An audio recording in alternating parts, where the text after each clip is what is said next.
the song. I got the bomb, I got the bomb, the bomb, the bomb, bomb. Prata iya, prata awa, mora baba, mora yo, mabital, wise, so sa isa, sa awa, mang iya, mang awa, goldi, golda, so iso,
morning, Marianas. So many things we gotta discuss. Happy day, Tirawamian greetings to Rhoda, Guam, Saipan, and Tinian. For all your island news from a beautiful place with Pacific views. It's always so much fun on Good Morning, Marianas.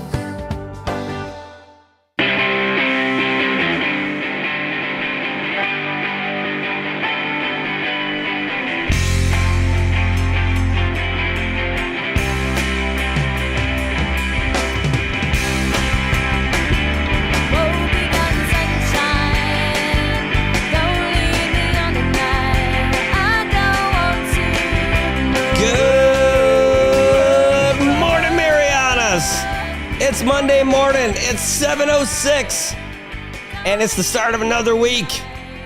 And I gotta tell you, I'm not a disappointed guy at all because it is week 7 in the NFL, and it's starting off great for teams that I like, and I think teams that you like too. Seahawks didn't do too bad, huh, Louisa? Great to see you guys this morning. It's 7 a.m. It is 80 degrees out here in Saipan. Humidity is 85% up there at the Saipan International Airport, and it's not bad. But if you like rain, today is your day. Showers and possibly thunderstorms throughout the day. Some of the storms could produce some heavy rainfall. That's right, some big fat raindrops falling all around Saipan. We're looking at a high near 86 today. Winds out of the south 10 to 15 miles per hour with a 90% chance of rain. When you're at 90%, I want to know, what is that 10% thing that says, just for safety? Just so I look good, we're just going to make it 90. I don't want to call it 100, but I'm 90% sure it's going to rain. And that means it's going to rain.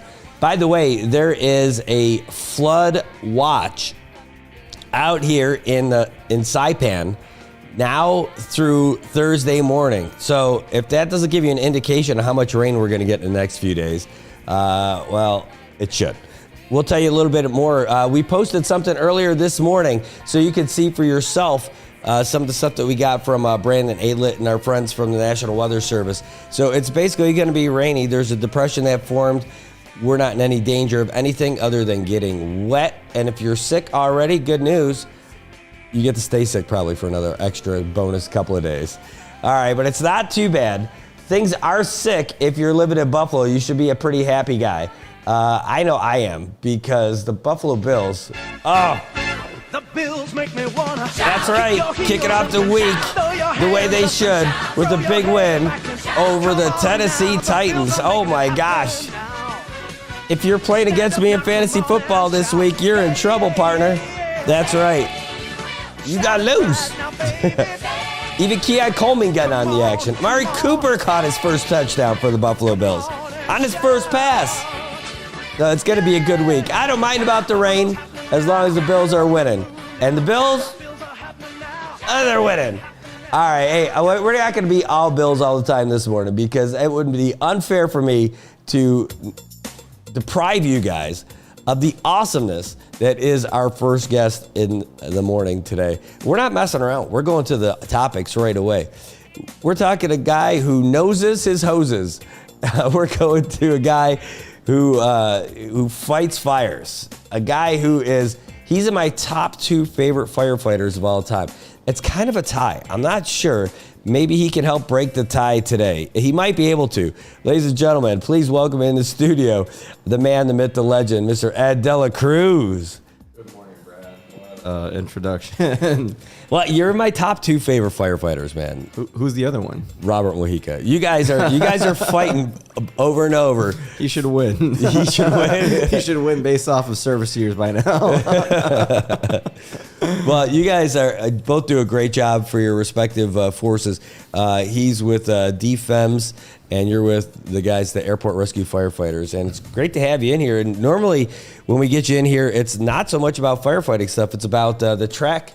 Sometimes you guys help with the track stuff, but it's really about all running events in Saipan. As the president of Run Saipan, it's so much better than Run Mog. I mean, you guys definitely have been doing great stuff, but you got more serious, all kidding aside. It's great to have you in studio, but you got some real serious stuff to talk about today, and let's get to it. I know you got a busy schedule.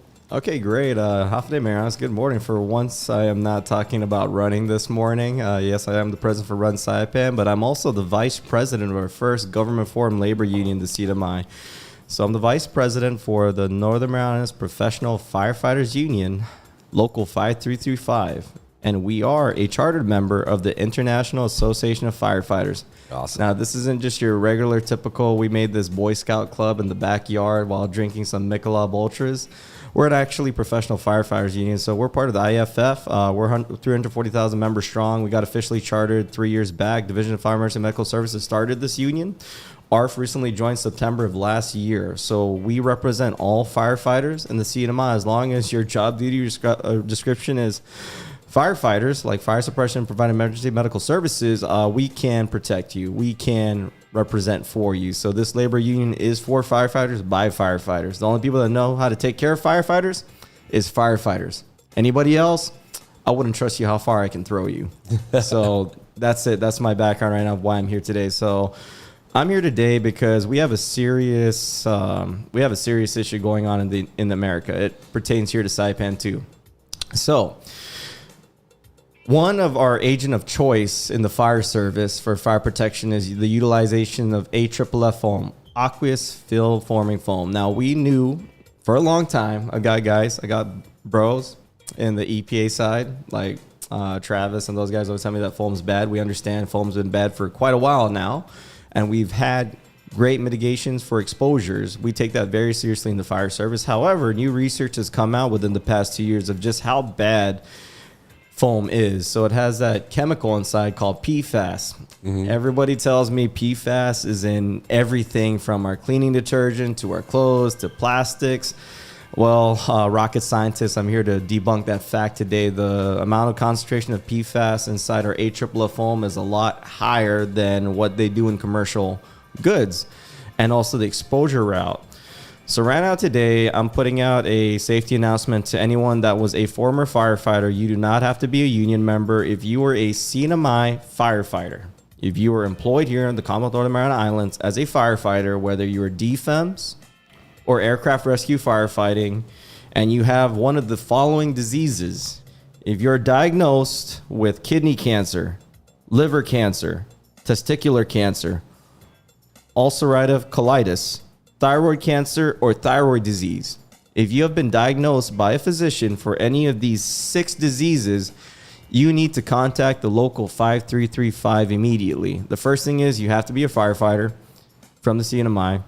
Actually, you can be firefighter anywhere, but I'm here to help out specifically our CNMI firefighter. Whether you're retired, you resign, you're former, you're currently serving right now, feel free to please reach out to us, local 5335, your local union. We're here to help you out. The union's all about taking care of our firefighters everywhere. Local 5335 is about taking care of our firefighters here on the ground in the CNMI. Now, I say this one more time. Whether you're retired, you resign, you were former, as long as you're a firefighter employed here in the CNMI, please contact our local 5335, myself. You can call me directly, 287-0891. I say again, call me at 670-287-0891 to get a hold of the local union to assist you for being medically diagnosed with one of these diseases. What's going on in America now is there is a mass lawsuit against the manufacturers that produce this foam because we didn't get exactly what we were told about. So right now, my job is to get you into that lawsuit in the States with our legal counsels that we're in contact with and ensure that you get a part of this claim, you get a part of this settlement to help take care of you. So please, again, if you have kidney cancer, liver cancer, testicular cancer, ulcerative colitis, thyroid cancer, thyroid disease, and you were a firefighter here in the CNMI and exposed to AFFF foam in any sort of way, please contact your local 5325 so we can get you onto this claim. So how did you guys find out about this this big suit? Well, it's pretty funny, actually. Our CNMI government's actually aware of this lawsuit ever since for about a year or 2 years ago. Don't claim me on this. AG's office was doing their own fact-finding mission on this, and I never heard anything came out about it. I've heard that Commonwealth Utilities Corporation is trying to get into this lawsuit. Don't have any concrete information than Backyard Coconut Wireless Network. I believe that my employer, Commonwealth Ports Authority, they do know about this lawsuit, and they went with the process. I don't know where they're at with now. I'm not getting us into the lawsuit of our organization versus the manufacturer. I'm here just trying to get our firefighters that help right now.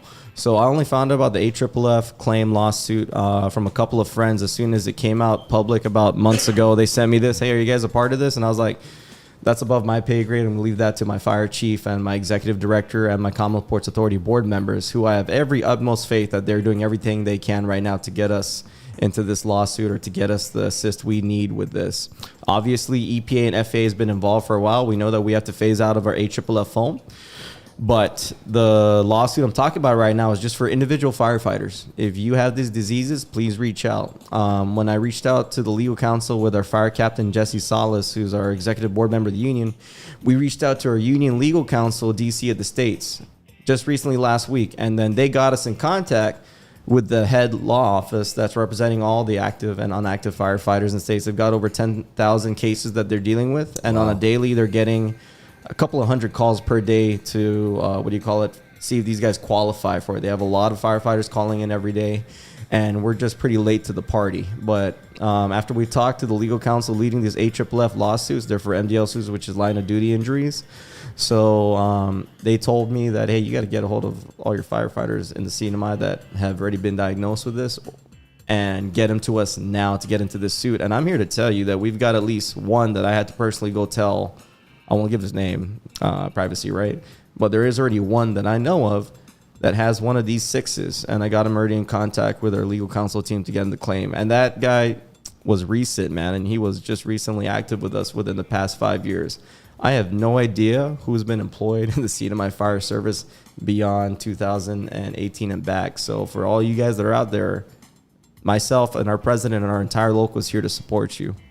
Well, this is already like one of the big wins for you guys as a union too, because you're able to advocate for these guys and you got the support of folks from off island, like a bigger entity that can help you guys get some benefits out of this. Yes, speaking about that bigger entity, I can't help myself from reading the variety comments every single day.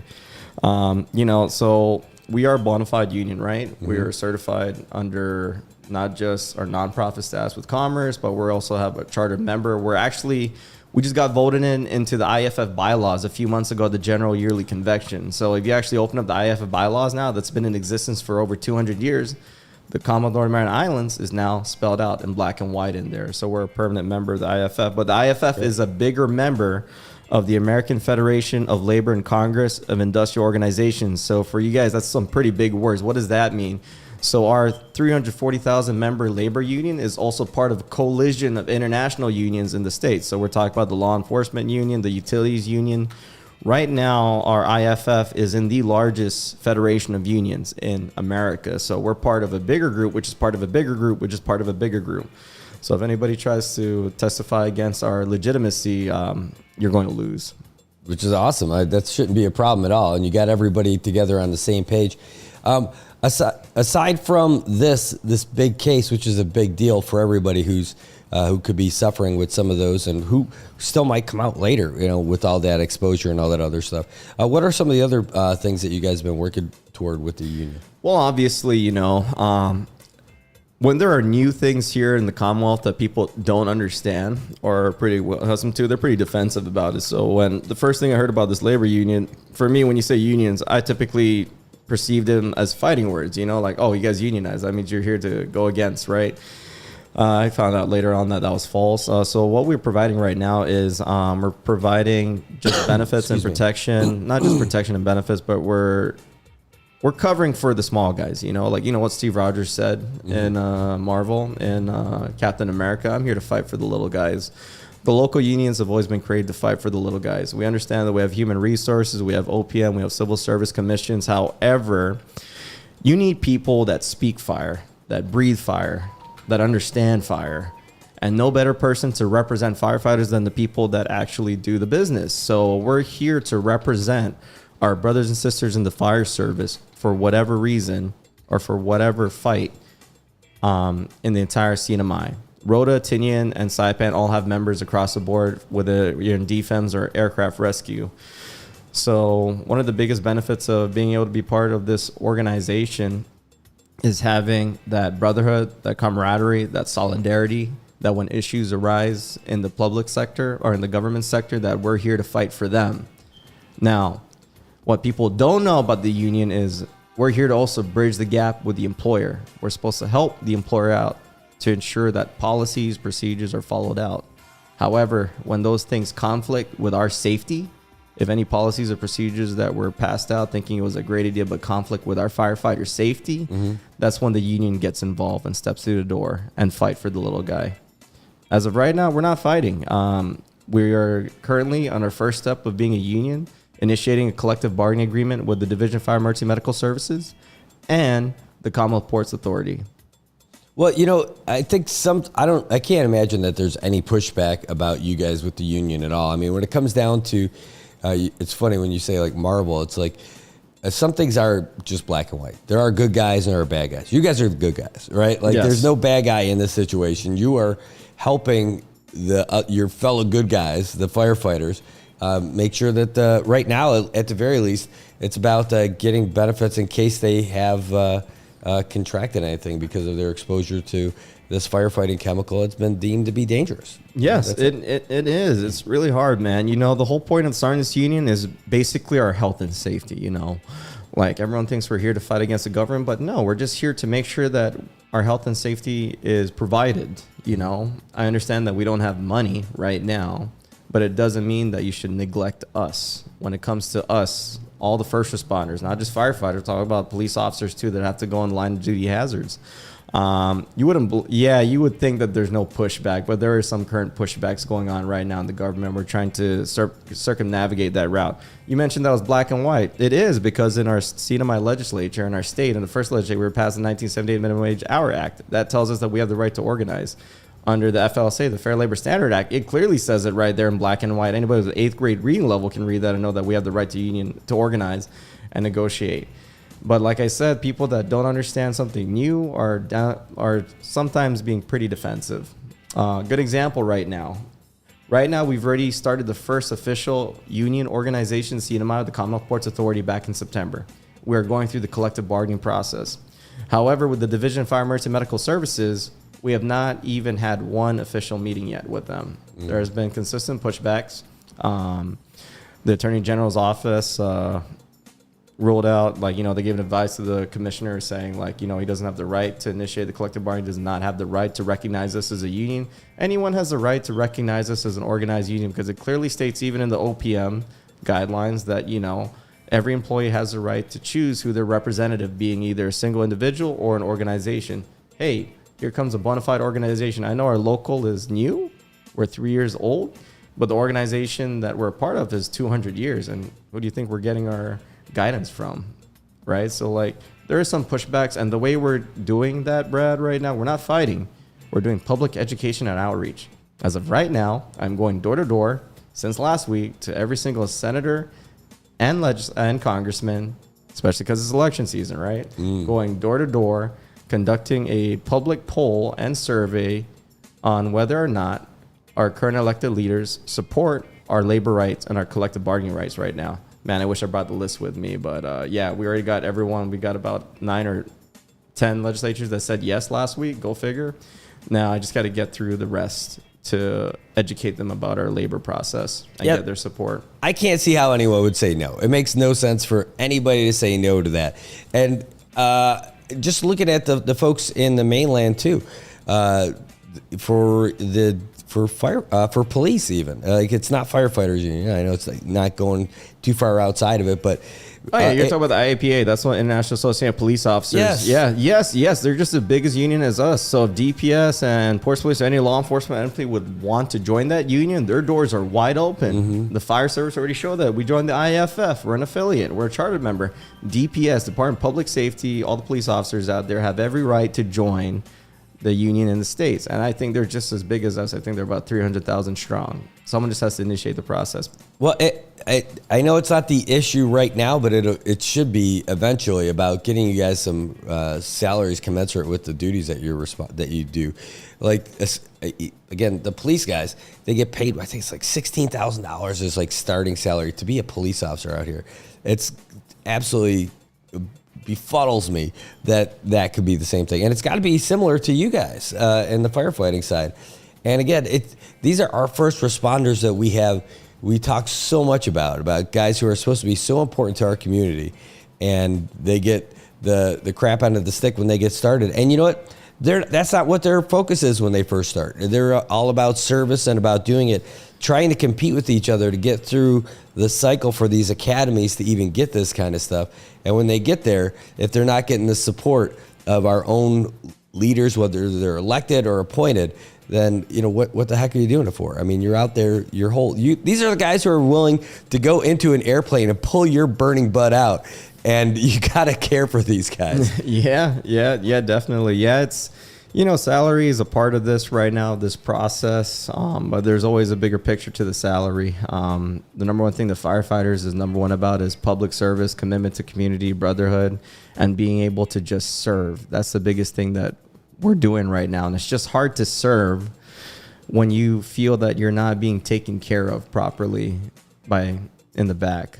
This is not the gig on our current management right now. It's just that's just how it really is out there. That's why these unions start out is to make sure that we have the proper PPEs, we have the bunker pants, we have the helmet, make sure our trucks work, make sure that you give me the proper equipment to go through that door and make it to my wife and my son back home. Do they feel that right now? Well, you know, if the labor union wasn't created, then yeah, we probably would have had that. But unfortunately, I'm here today right now. No, it's a fortunate thing for firefighters. Sorry, take back unfortunately. We got to make sure those airport fees go to the right places. I mean, like if I'm paying $20 for a green tea in the terminal and $75 for a half-eaten tuna sandwich, I want to make sure that is going to the firefighters bunker gear. You know what? That would be great for public comments at the next CPA board meeting. But yeah, you know, it's just the thing that people are confused about. They're like, you know, you're CPA and they're DFEMS. And I'm like, you know what? We have the same exact certification and training, and we are the same line of brotherhood. It doesn't matter if we're autonomous agency or not. We're one brotherhood, man. And right now, DFEMS and ARF are standing strong together hand in hand to make sure that each of us are supported properly.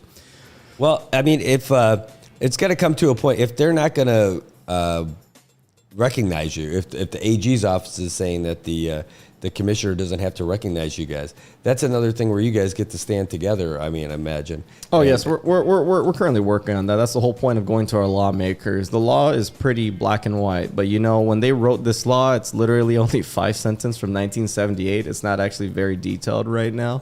We're going through that process to educate our state legislature because we know that the law is the one that's going to have to be addressed right now in order to get anything rolling, right?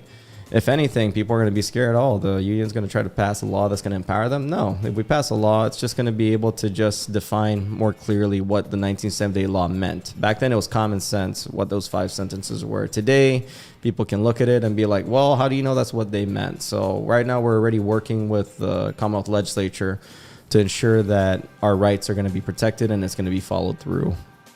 Well, I think they will find out pretty quickly if they don't want to deal with you guys and they paint themselves into a corner, that there's going to be a lot of firefighters who won't be there for them, when they show up to work one day. I don't know. Oh, sorry. That's a good point, Brad. Can I just debunk some union theories right now while we're on the air? Real quick.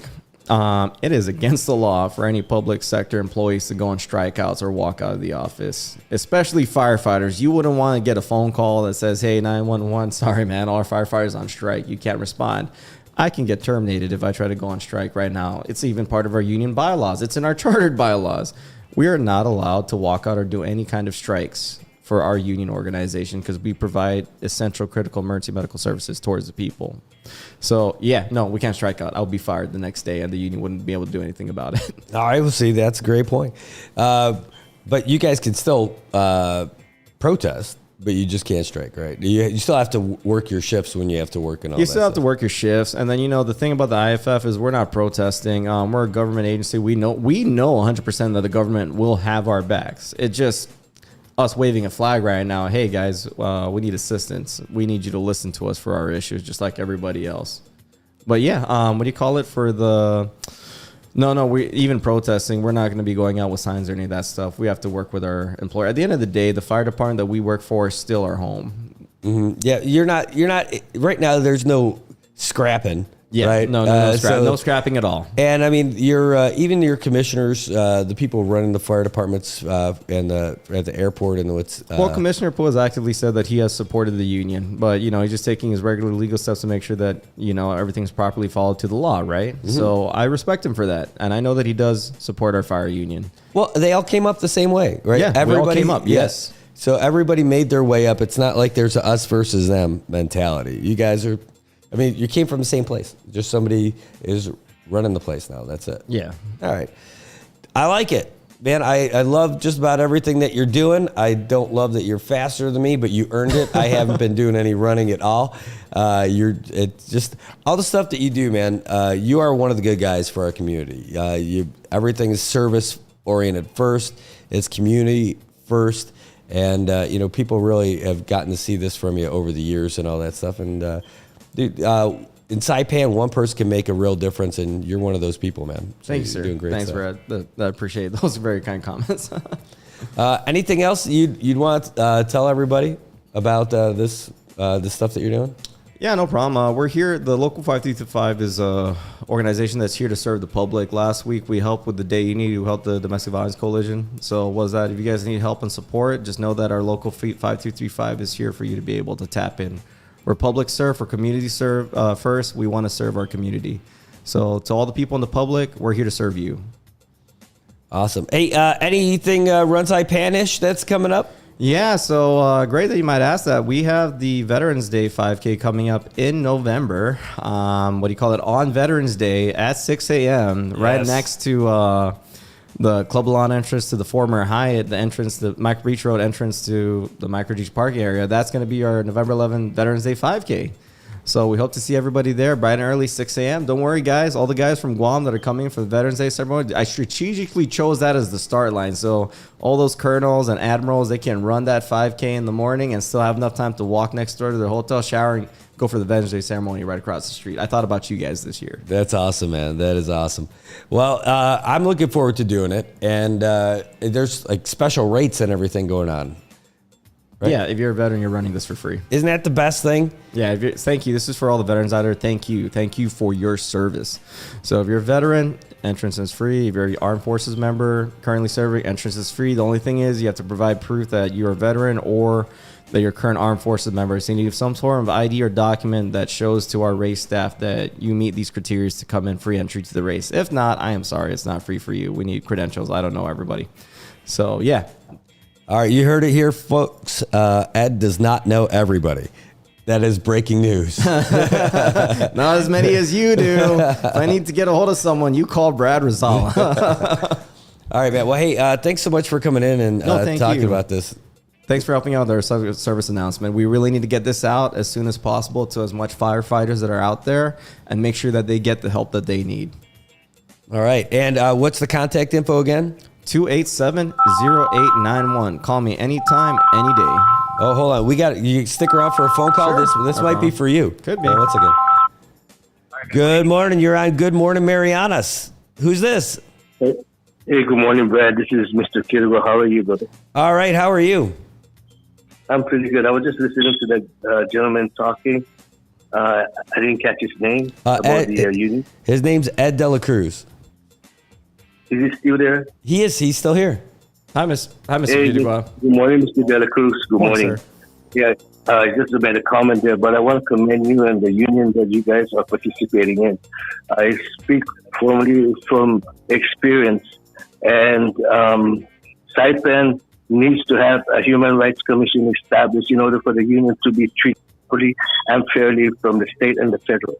And right now, the cinema, and I've been talking about this for years, and I'm glad that finally that you guys are stepping up. You're the generation that needs the attention. Like you said, you provide the service. You need the protection. You go to work completely. You need to go home complete to your family. I support that. And knowing the union life behind from Washington State, let me tell you this from experience, and I want to work with you if you have the time. I have all the documents with me. Thank you, sir. That would be great. Any person either working for the state or the federal or any private business here, they can protest. And this is written, and I tested this in the United States. This is the loophole that applies to all 50 states and its territory. I tested this in November 15 of 2015 when I invoked UN Resolution 683. Now, the loophole is you cannot be fired. And I'm telling you this, protected by state and federal. It's in the Constitution of the federal state laws. The loophole is if you are being treated like you're being given hostile working environment, you can protest, and the state government or federal cannot touch you on your day off. Thanks. That is written. Thank you, sir. That is protected. And I look forward to reading you in the future and talking with you guys and probably guide you because I have documents to share with you. Thank you, sir. Well, you got my number from this radio interview, 287-0891. All right. You have a blessed day, sir. You too. Thank Thanks, you. man. Thank you for your support. Hey, that means a lot. thank you. Thanks for the call. you, sir. Appreciate it. No problem. Thank you, brother. All right. Have a great day. All right. That's a reminder to everybody else, too, that our phone lines are open. It is 789-2323, 670-789-2323. I know Ed's going to be taking off for a little bit. He's got a modeling shoot for the new calendar that's coming out, the CNMI's Firefighter. Now, what month are you? Mr. January. Mr. January. Mr. January. Get your calendar started off the right way. Get your 2025 started off the right way with that. Hey, good morning, Freddie. Good morning, Tobot. Good to see you guys as well. This is your last call. If you've got any question you want to fire up for Ed Dela Cruz, this is your time. Because we are going to turn him loose on society. He's got the rounds to make this morning, but man, it's been great having you in studio, and we'll look forward to hearing more great stuff from you guys. And there's quite a few days between now and then, but at the very least, we'll see you on Veterans Day. Yeah, Veterans Day. All right, thanks, Brad. All right, thanks for doing all the work. Good morning, Marianas. Hey, somebody is fighting for our firefighters, and he was in studio with us today. We're going to take a real quick break. We come back, I'm going to be recharged with a second cup of coffee, so who knows what's going to happen. It is going to be insane. There's not enough PFAS foam that's going to be able to put out that flame, I'll tell you that. No. Anyway, we'll be back in just a little bit, but thanks to everybody for tuning in today. And I'll tell you what, it's not easy if you're going out there trying to put out fires. You can't do it being a fat body. No, you have to get yourself in shape and stay in shape, not just for yourself, not just for the people that you're going to rescue, but for the guys you're going to be fighting fires with side by side. And where else could you go to get in shape than Laddie Built 24-Hour Fitness? They're located on Beach Road in Chalkanoa. Just look for the biggest building out there. Right at the base of it is the gray building with the green highlights. Laddie Built 24-Hour Fitness. They're open where you are, when you are ready. Not just where you are, but when you're ready, they're going to be open for you, because you can't make excuses anymore. Oh, I don't have the time. Yes. Sleep faster. You can get to the gym today. You get to the chopper, put out the fire, go down there to Chalkanoa and get your fitness even higher.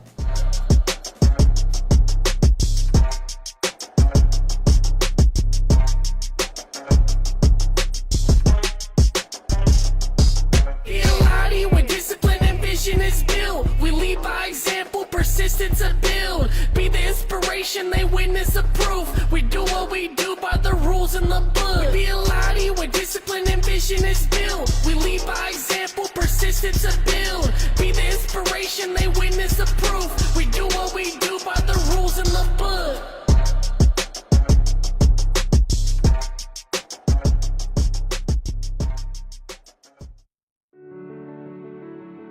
If you're a person with a disability in the CNMI, you have certain rights that protect your ability to vote. This video contains some information about your rights and some resources available to you in protecting those rights. What are some of your voting rights as a person with a disability? You have the right to vote regardless of your disability. You have the right to cast your vote privately without disclosing your vote to anyone. But you also have the right to ask for assistance as needed. Polling place workers should be ready and available to assist and accommodate your needs. CNMI law requires that you must be registered to vote in the CNMI.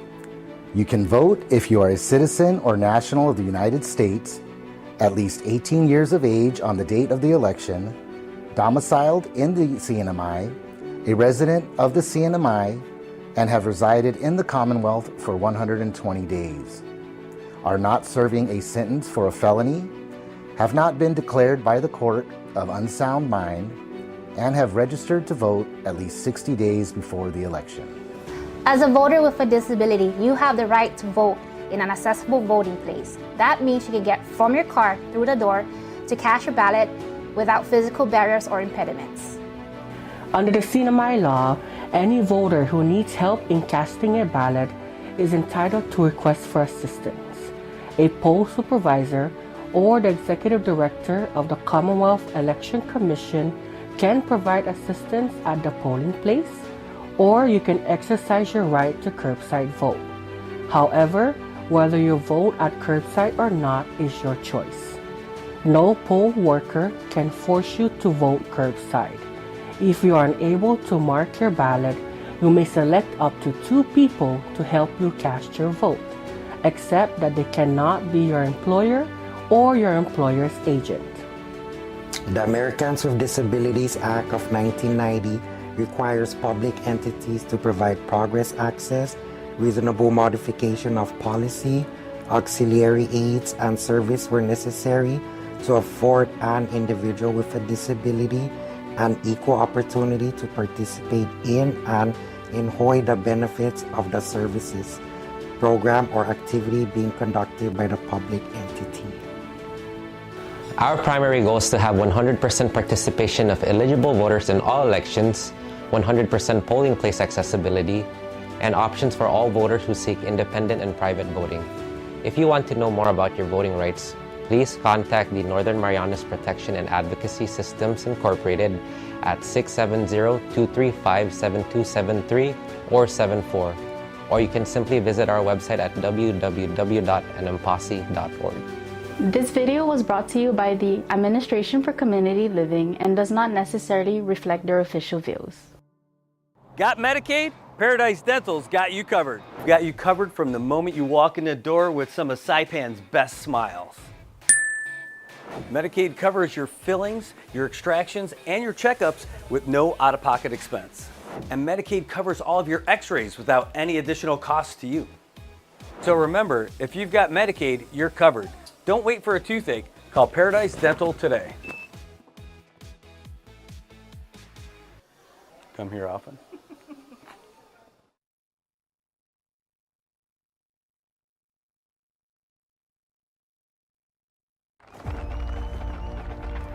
For every generation, it has started with the call to serve. Discovering the purpose and the belonging earned with the title.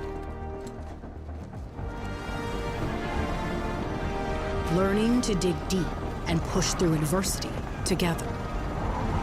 Defending our nation and its people. It is a life of great worth and reward. But Marines are never really finished serving. Their commitment comes full circle, visible in communities across our country.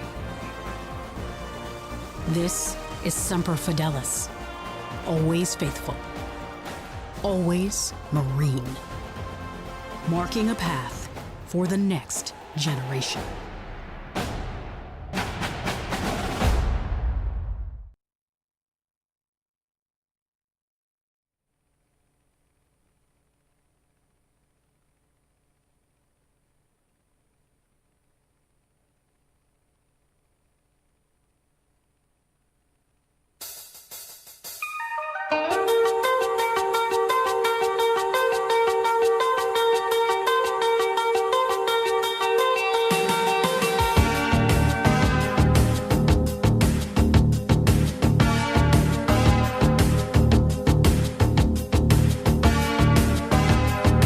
All right, welcome back, Marianas. Take a look outside. It looks a little bleached out right now, but that's what the look is.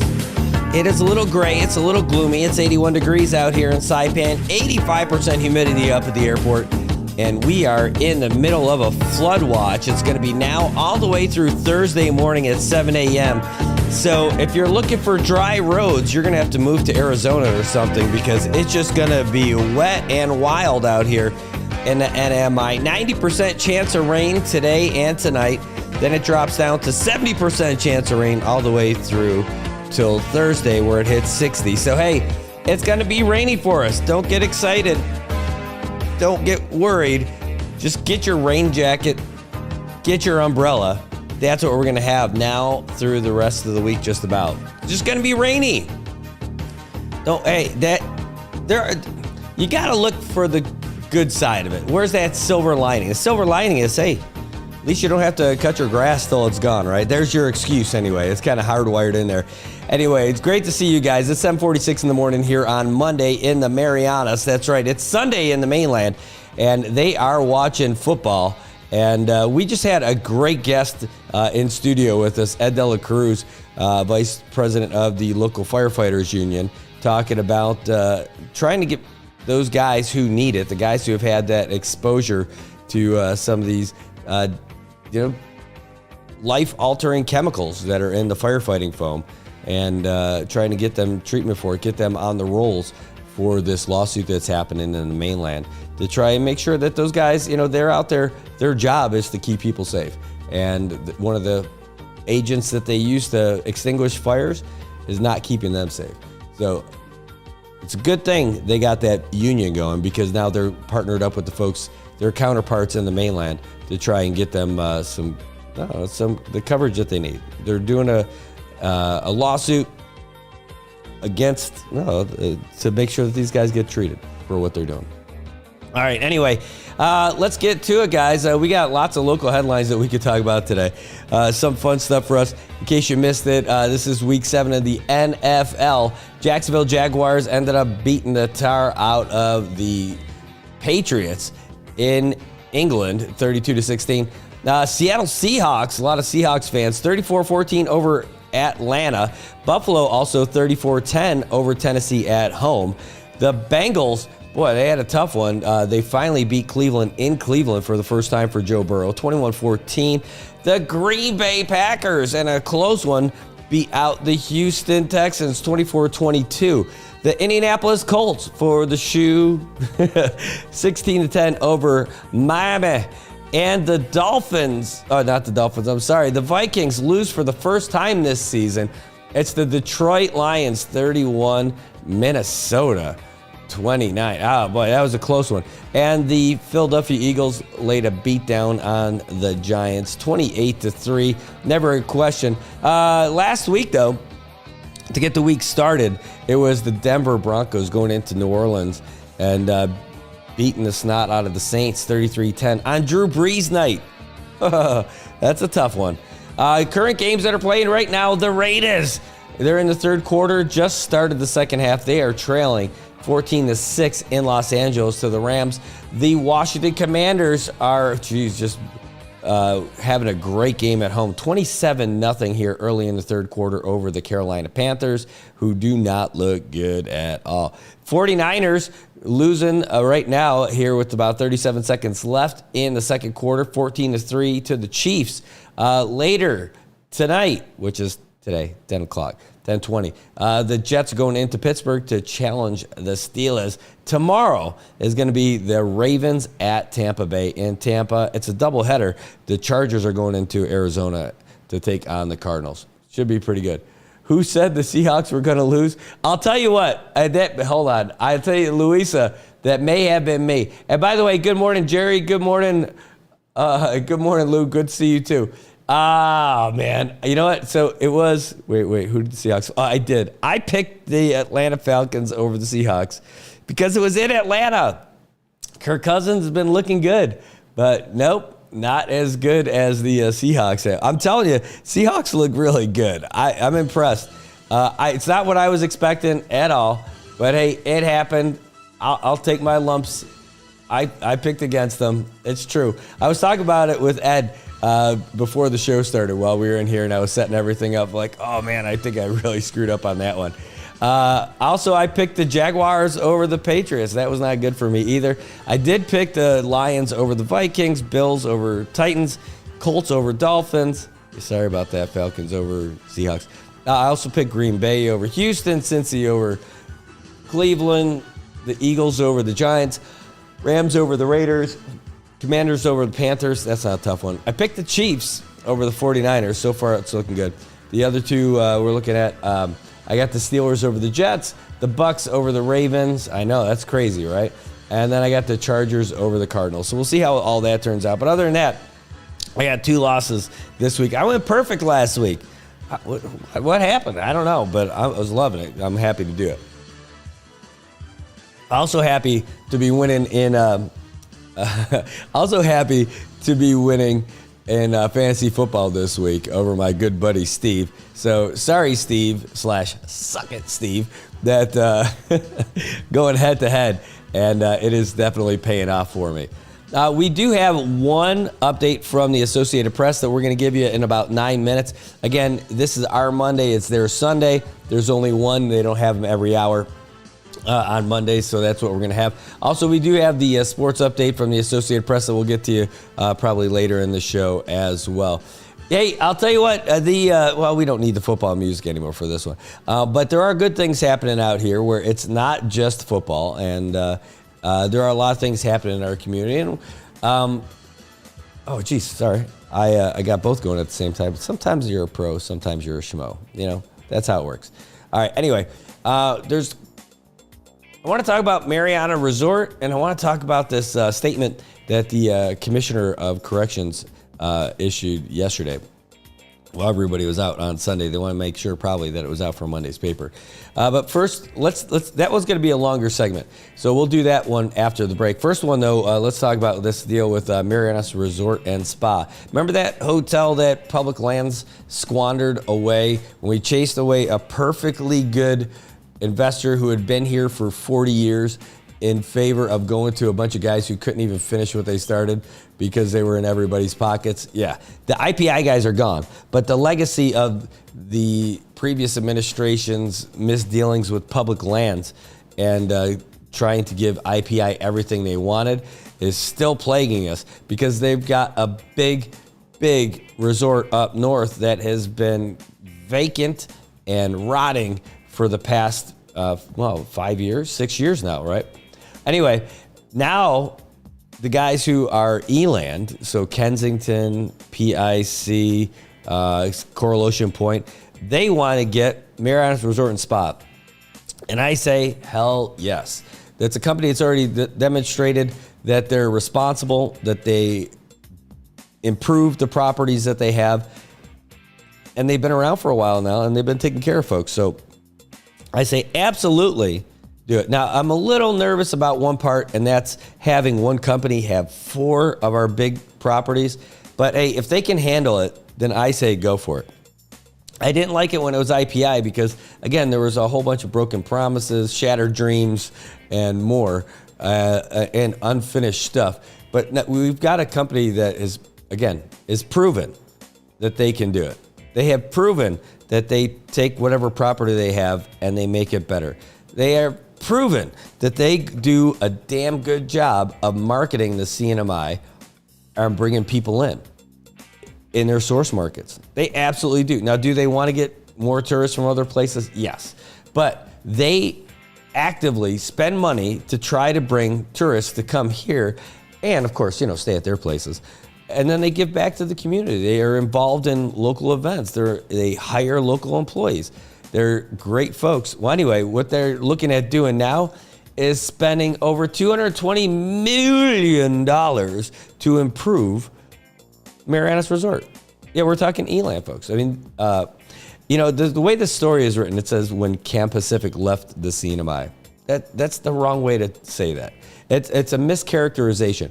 It should say when Cam Pacific, a legacy company who had been here for 4 decades, was forced out of its own property so that they could give it to somebody who is in somebody's pockets and who let down the CNMI time and time again.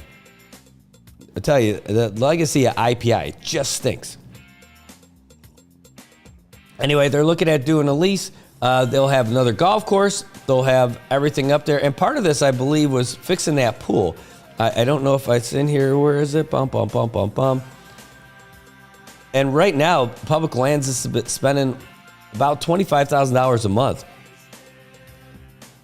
to clean out that place, keep things going. But it's ridiculous. They need to be smart and turn this property into something productive for the CNMI. It should be another one of those things. When you look at the resume of all the things that got screwed up, that was one of them. You can't tell me that we were not unduly influenced by IPI. I don't have the proof, blah, blah, blah, blah. But the proof's there. I mean, it's evident. The previous administration would do anything IPI wanted. And they weren't doing it for free. Why would they? I know. Look, hey, before you get all crazy about it, like, yeah, I hate those guys. No, I love them. But the whole thing about bringing in the casino was to save the retirement, right? Did it work for a while? It sure did. Was it a crappy way to do it? Yeah. Was it kind of forced on us? Yeah. And did it start off okay? Yeah. And then it got bad, and it got bad fast because they bought their way into everybody. That's why they got every agreement they had with the CNMI altered, changed, or broken and faced 0 penalties. And they still got guys on the casino commission who are slobbing that knob for IPI. You got to call it the way you see it. I can't believe these guys are still beholden to these guys. They're like, oh, I think they could still do it. Come on, dude. I'm a Bills fan. I know when they suck. Like, these guys, they suck. I'm just telling you. They were not good for us. Again, when they first came in, they put their money where their mouth is. They really did. They hired people. They gave people jobs. They did a good job. It was all smoke and mirrors. I love that $10 million they gave to CUC. We could use some of that again. That's for sure. But broken dreams, broken promises, misrepresentations from the start, which is the biggest thing. They came in, told us they're this multi-billion-dollar company, even though we were told by one of these industry experts that maybe they had like $112 to $120 million. And we got bamboozled. We got snowed. Can't forget it. Go with the people who are doing good stuff. Never should have chased out Camp Pacific in the first place, but they're gone. Crimea River can't do anything bad about that anymore. Right? You got guys who continuously are improving properties here in the Marianas. Hook them up. They're trying to take care of us and promote us. They're part of us. You got to do it. Again, that pool is part of it. Up north. North with an F.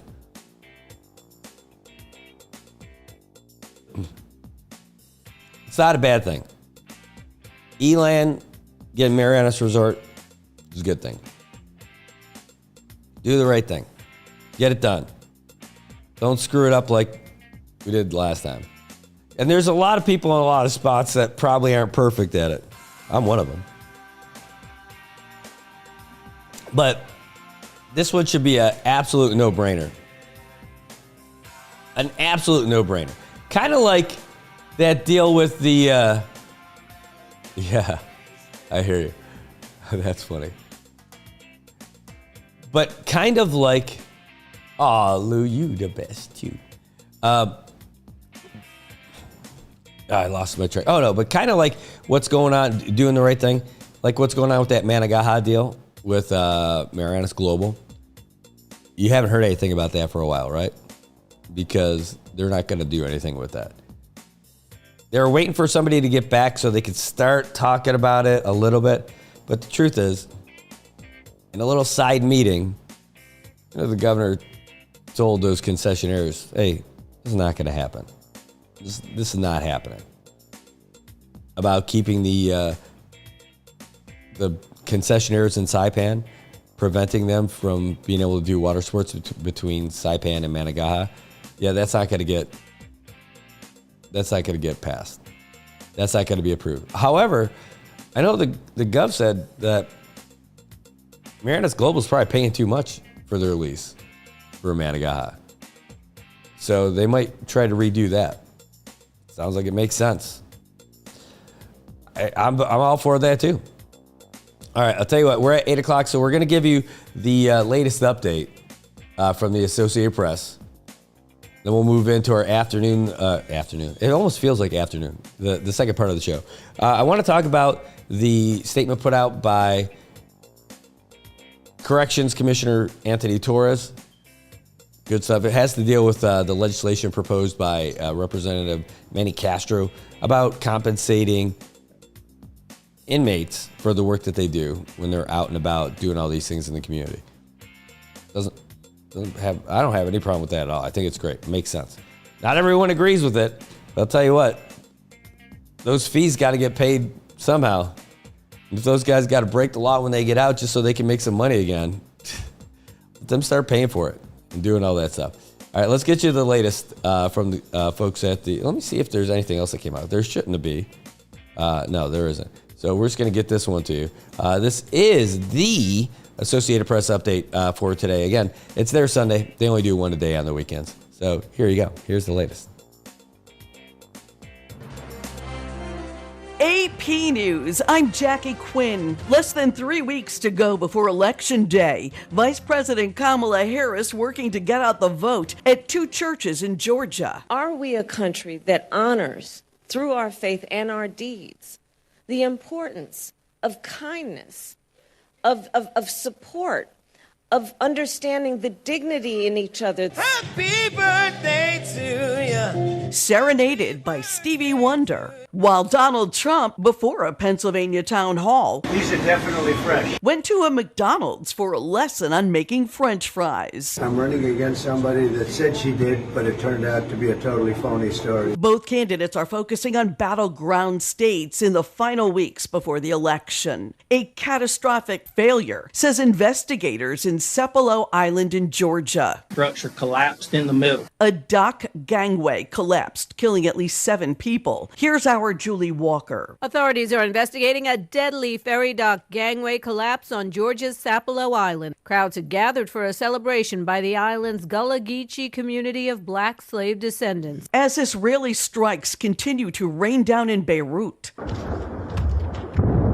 A military spokesman says Israel will now take aim at Hezbollah's financial arm, and he warns it's planning an attack on a large number of targets. In Georgia, a 19-year-old man was killed and 5 others wounded in a shooting at Albany State University. It was homecoming weekend. Hurricane Oscar heading for Cuba after landfall over the southern Bahamas. Treehouse Foods is announcing a voluntary recall of dozens of its waffle products. They may be contaminated with Listeria, Kodiak cakes, along with Walmart's Great Value, Target's Good and Gather, and other store brands. This is AP News.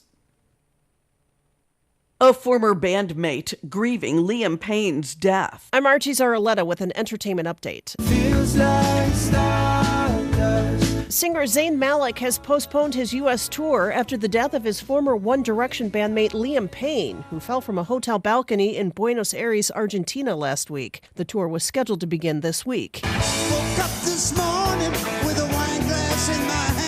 That is Peter Frampton and Keith Urban performing at Frampton's Rock Hall induction on Saturday in Cleveland. Audio courtesy of the Rock and Roll Hall of Fame Foundation. Other inductees include Ozzy Osbourne, Mary J. Blige, A Tribe Called Quest, Cher, Foreigner, the Dave Matthews Band, and Kool in the Gang, whose singer James J.T. Taylor says the Rock Hall was never on their radar. You don't plan to say, I'm writing this because I want to be in the Rock and Roll Hall of Fame. You know, it comes as your work precedes you. I'm Archie Zaraletta. And I'm Jackie Quinn, AP News. If you're a person with a disability in the CNMI, you have certain rights that protect your ability to vote. This video contains some information about your rights and some resources available to you in protecting those rights. What are some of your voting rights as a person with a disability? You have the right to vote regardless of your disability. You have the right to cast your vote privately without disclosing your vote to anyone. But you also have the right to ask for assistance as needed. Polling place workers should be ready and available to assist and accommodate your needs. CNMI law requires that you must be registered to vote in the CNMI. You can vote if you are a citizen or national of the United States, at least 18 years of age on the date of the election, domiciled in the CNMI, a resident of the CNMI, and have resided in the Commonwealth for 120 days, are not serving a sentence for a felony, have not been declared by the court of unsound mind, and have registered to vote at least 60 days before the election. As a voter with a disability, you have the right to vote in an accessible voting place. That means you can get from your car through the door to cast your ballot without physical barriers or impediments. Under the CNMI law, any voter who needs help in casting a ballot is entitled to request for assistance. A poll supervisor or the executive director of the Commonwealth Election Commission can provide assistance at the polling place or you can exercise your right to curbside vote. However, whether you vote at curbside or not is your choice. No poll worker can force you to vote curbside. If you are unable to mark your ballot, you may select up to 2 people to help you cast your vote, except that they cannot be your employer or your employer's agent. The Americans with Disabilities Act of 1990 requires public entities to provide progress access, reasonable modification of policy, auxiliary aids and service where necessary to afford an individual with a disability an equal opportunity to participate in and enjoy the benefits of the services, program, or activity being conducted by the public entity. Our primary goal is to have 100% participation of eligible voters in all elections, 100% polling place accessibility, and options for all voters who seek independent and private voting. If you want to know more about your voting rights, please contact the Northern Marianas Protection and Advocacy Systems Incorporated at 670-235-7273 or 74, or you can simply visit our website at www.nmpasi.org. This video was brought to you by the Administration for Community Living and does not necessarily reflect their official views.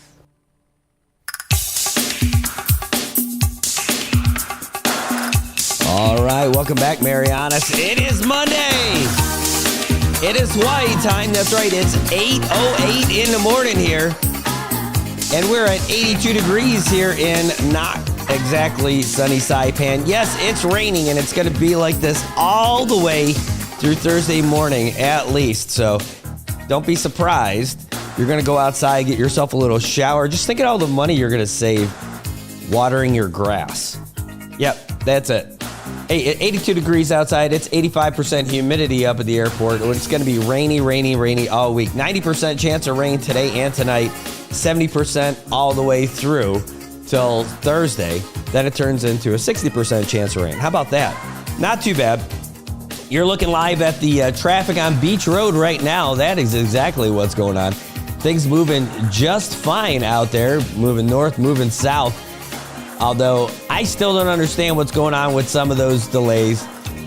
How many construction guys do you see out there? I see one guy scooping water with a little bucket, and I see another guy walking around. I see another guy with a bucket scoop. That's it. That's the intense. I'm telling you, that's got to be the best job. Doing road construction for GPPC. Paid actors.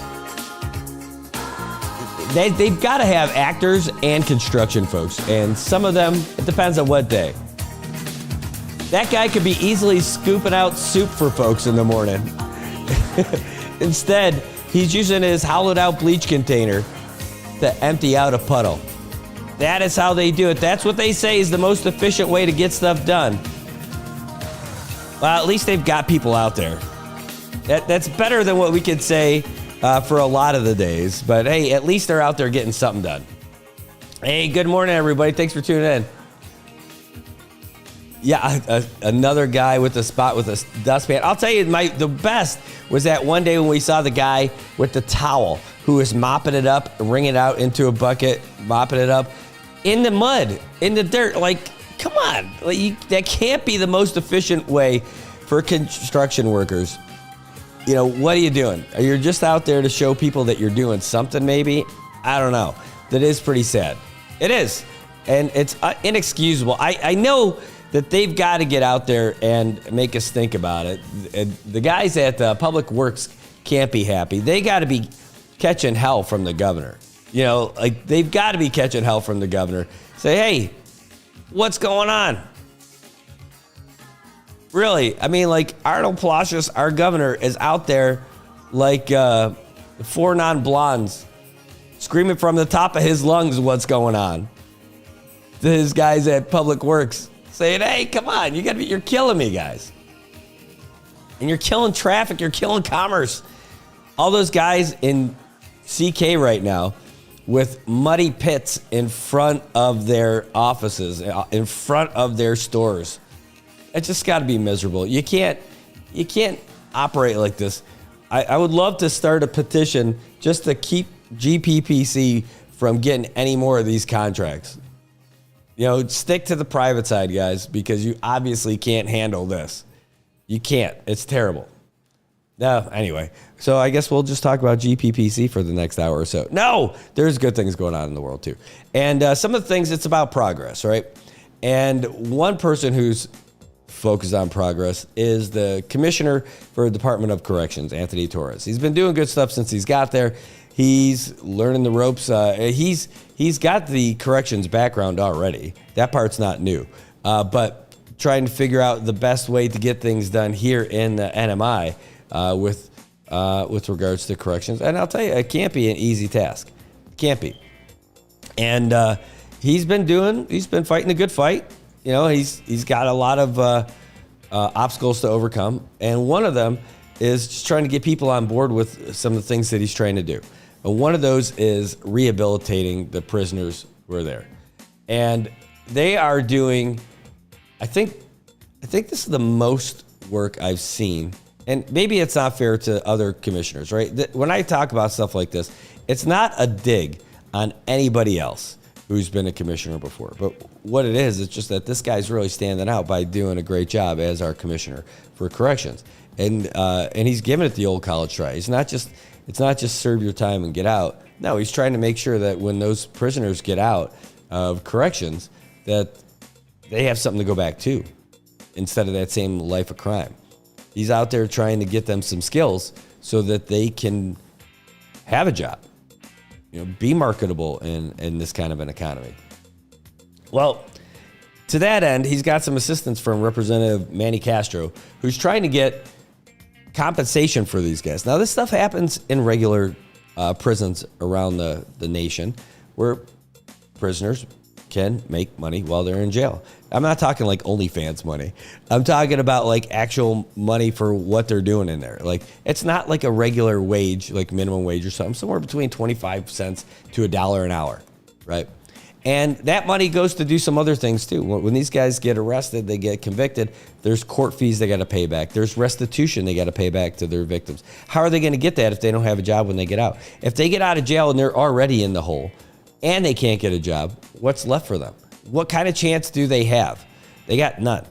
You know what ends up happening? You see them in that same cycle. Now, this is not making excuses for these guys. I'm not, because I am not at all interested in hearing those kind of excuses from them. But I'll tell you what, if we're not setting our inmates up for success when they get back out, what the hell are we going to expect as a community? We're going to get the same kind of stuff over and over. You're going to see the same faces in there. Now, these guys, they might screw themselves over.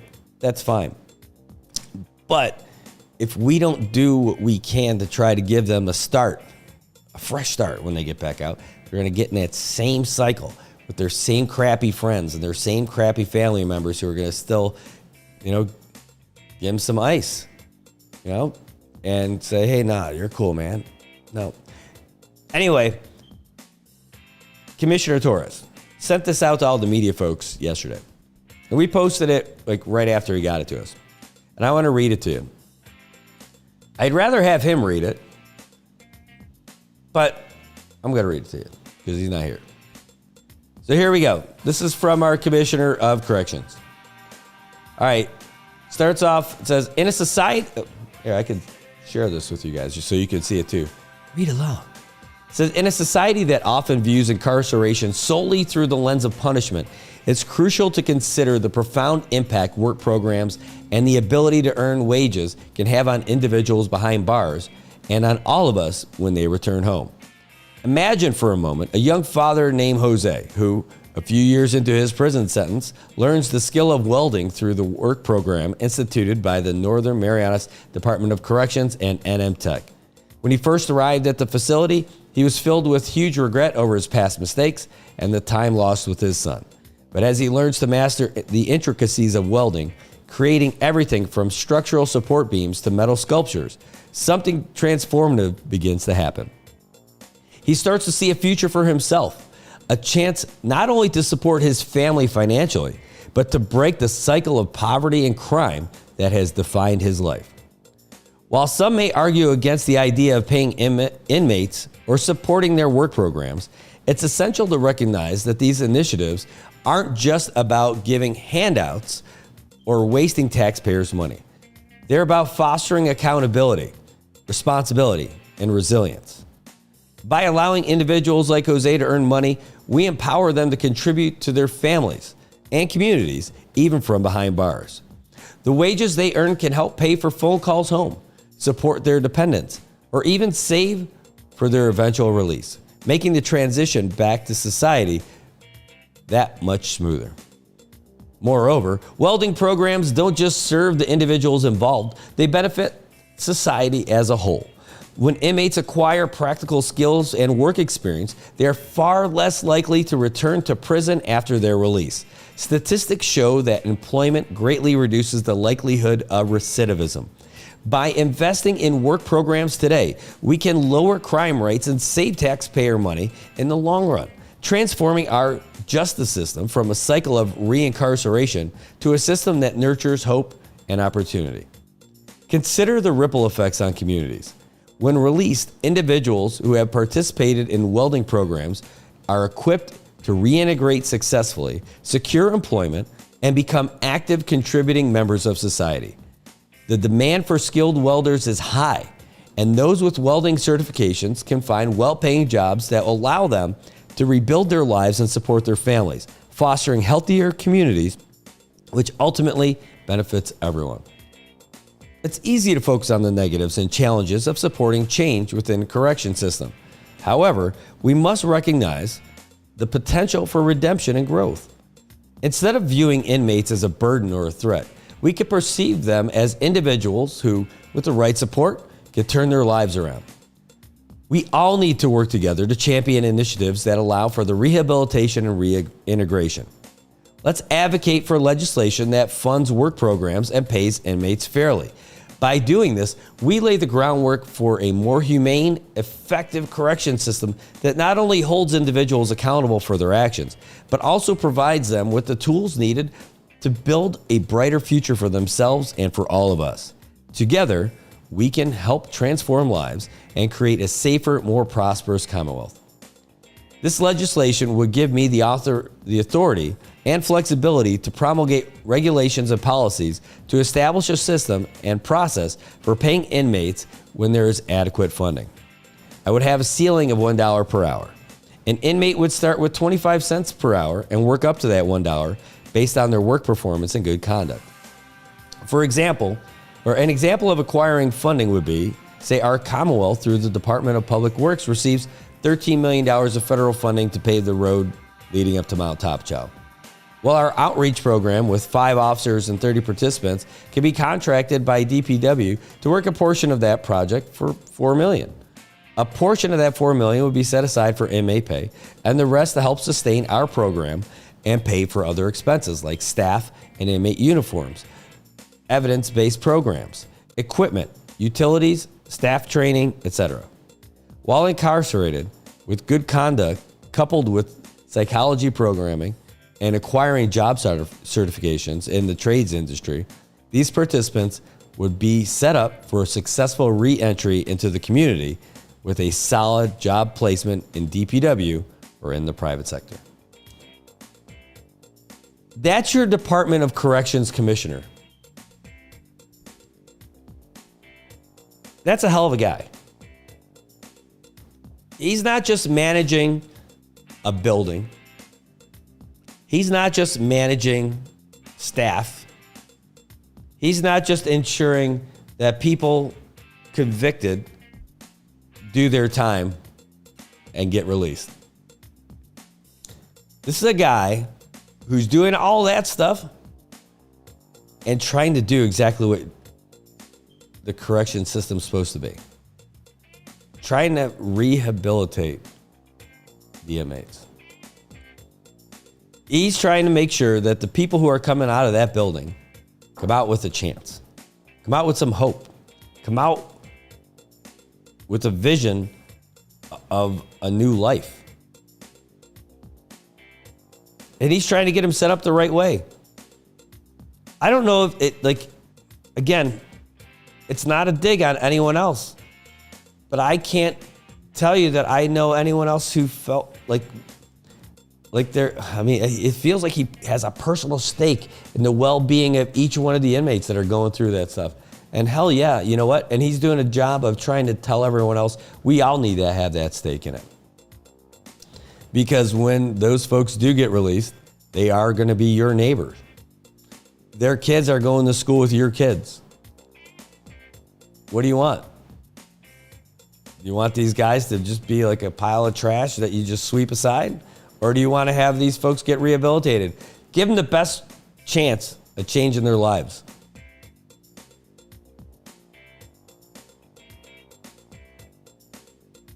I don't know how anyone can argue against it. I don't. If it's not politically motivated, I don't know why anybody would argue against something like that. It makes no sense to me. The guy's fighting for his community the only way he can in that job. It's by, within those walls, he's instilling hope in the hearts and minds of people who might not have already had it, or might not have otherwise had it, because maybe their whole lives just sucked. It's not the woe is me thing. It's not like a liberal lefty kind of thing to want to rehabilitate people. He's trying to make our community better by empowering folks, giving them the tools, not just paying lip service, not waiting till they came back and said, well, you know, if you don't figure it out, you're just going to keep coming back. No, he's trying to help those guys figure it out by offering them training. And he's not just giving it to the bad apples. You got to prove yourself if you want to be a member of one of those programs. He is out there fighting for people who probably just don't know where to go. Or maybe they did, and they just screwed up. Maybe they succumbed to those drugs that get their hooks into you. And then when you're stuck in that same community, that same little group, it's hard to get out of that. You don't believe it? Maybe you're in the States, right? You made a brand new life for yourself out there, you know, trying to get a job and, you know, you figure out who you are and all that other stuff. When you come back home, tell me you're not hanging out with the same groups and all that other stuff. Because it's easy, it's comfortable. Don't get me wrong, I know you're visiting family and all that stuff. But the person that you are out there in the mainland with your family and doing your own thing is not the same person that you are when you left. You're different. But when you come back, where do people see you? Where do you fit in that totem pole? Are you in that same spot when you left? Because that's where other people see you, and they want you to stay in that same spot. But you've grown. People coming out of that jail when they get those kind of skills, they're ready to make a difference. And we need to support those guys when they come out. Those guys who really care enough to improve their lives, they need our support. We need to support them. Oh man, but they're just going to do it again. All right, well, then they're screwing themselves over. Yeah, but they're stealing my stuff. You'll get it back. Insurance will cover it or something. But I'll tell you what, you know what they're wasting? They're wasting your trust. And you're a bigger person for giving it. All right, so there it says, the funds used to pay them, where does it come from? Great question. Just based on that one example right there, right? That's where it would come from. Because otherwise, they're getting paid by the agencies they're doing work for. Like they just mentioned in this one here, right? This is not money that just magically comes from whatever, right? But they said, like, if they've got like a federally funded program, like as an example, that Top Child repaving project, they got to pay people for it anyway, right? They got to pay for a contractor. There's federal funds that go into paying that. So we'd actually be spending less money paying them than paying for the contractors. Now, it's not enough because they're not going to replace the contractors, right? Although they probably could replace those guys scooping water out of the buckets for GPPC. But But some of those dollars that are going for those projects, that's where that's going to come from. So like if they're out there cutting the grass, the agency who's getting their grass cut, they got to pay for somebody to cut the grass, but they're going to be spending a heck of a lot less paying corrections, right? If that's what they're doing. This is not magical extra taxpayer money that's being funneled into taking care of this at all. This is money that it's actually going to be less, right? And then some of it gets filtered down to the inmates themselves. Again, and look at that. It's an incentive program within the walls too, where they start off at 25 cents an hour, but based on their work record and their level of training and their good behavior, you can go up to like $1. Tobot says 50% of my staff on Guam were ex-cons, and I preferred them over skilled staff because they push harder and give 150% every job. Yeah, I hear you. This is from Jimbo. Commissioner Torres offers hope and growth. He's on the money with this line of thinking and programming. Yeah, I'm with you. And that question came from Saipan Girl 670 over there on YouTube. But that's a valid question.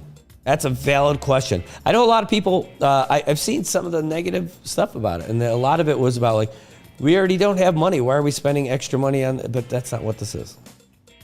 That's not where that money comes from. This is money that's actually going to be less. It would save the CNMI money by some of these things that they could pay the lower rate for the folks in corrections for sure. But then even when they end up paying for it, some of the extra ends up still just going to corrections to fund the other programs that they have going on anyway. It's a win. Yeah, it's a 100% win. I see it like it's a win for everybody in this one.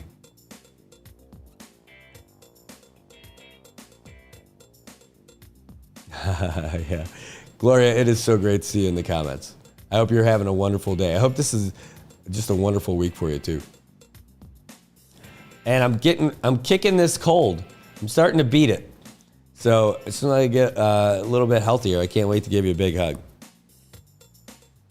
We're getting there though. We're getting there. We're not there yet, but we're pretty close. Tell you what, I don't know. Did anyone else get sick? Any of you guys get that cold that's been going around? Kids got it, adults got it, everybody's got it. Probably dogs and cats got it too. I don't know. But I know it sidelined the heck out of me. I know you can hear it my voice a little bit now. Last week for sure. But this weekend, save for going to my daughter's soccer game and my soccer game, I was in bed. Friday, knocked out. Saturday, in bed, soccer game, came back, slept all night till yesterday morning. And then yesterday I was in bed again up until my soccer game. Afterwards, hydrating with the boys and going home and knocking out. That's it. There's no fun in this one. Although today I'm at it. I got a plan for sure.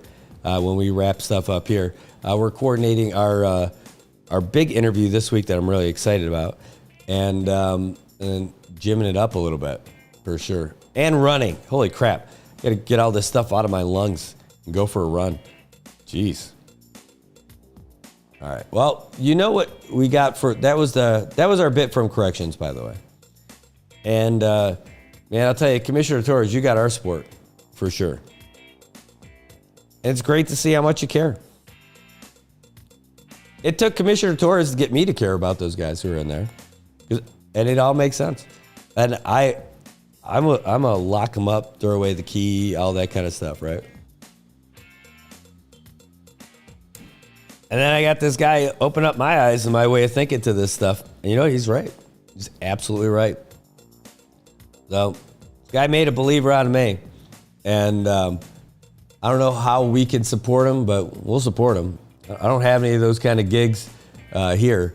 But I'll tell you, he almost gets you excited enough to start up a community just for guys, start up a company for guys with those kind of skills, and then, get them those jobs, bid on those contracts. It's just not my area of expertise. But it just seems worth it, to reinvest in those guys. Because it's not like a sports team where it's like you're just taking any kid who just to fill your roster. Those guys want this. It's like having a whole team of everybody who wants it, who tried out for it and worked their butts off to make it onto that team so they can show you what they got, so they can win. The difference is they're not trying to score goals. They're out there trying to achieve them. They're trying to win every day. Every day is a tryout for them to prove that they're more than their conviction. Are you going to have some people who fall, who slip back? Yeah, probably. Nobody bats 1,000. But to not give them that kind of a chance is kind of tough. Because you're dooming yourself to the same thing. You're dooming our community to the same thing. This program gives him an incentive to keep those guys on that track. And just wait. Just wait to see what happens when those guys get out and start getting jobs. Man, you're going to see some people really reclaim their lives. I believe it. I absolutely believe it. I know you guys do too.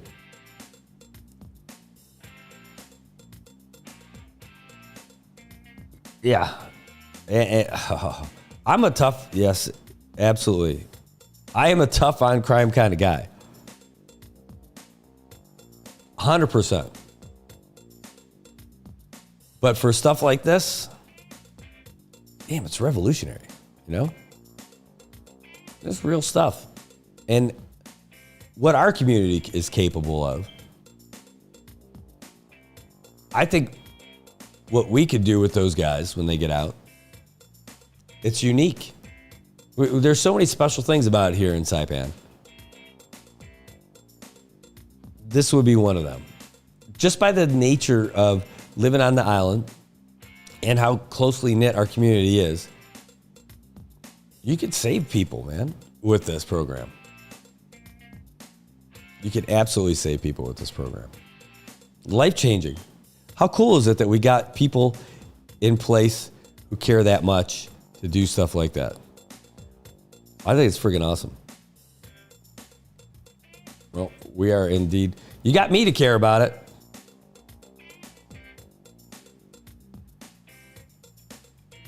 Now, that's something. Oh, all right. Well, I'll tell you what. It's about time. We'll take a real quick break. And then when we come back, we do have more stuff. Excuse me. More than just coughing. There's a couple other local things. We'll talk about some of the sports stuff. We have the AP Sports Update we haven't given you guys yet. And we're still here for your calls. The number is 789-2323, 789-2323. And about this, I know I take some takes on stuff, right? I give you my point of view, and I'll tell you, I'm open to not being right all the time. Of course, I'm burdened with that.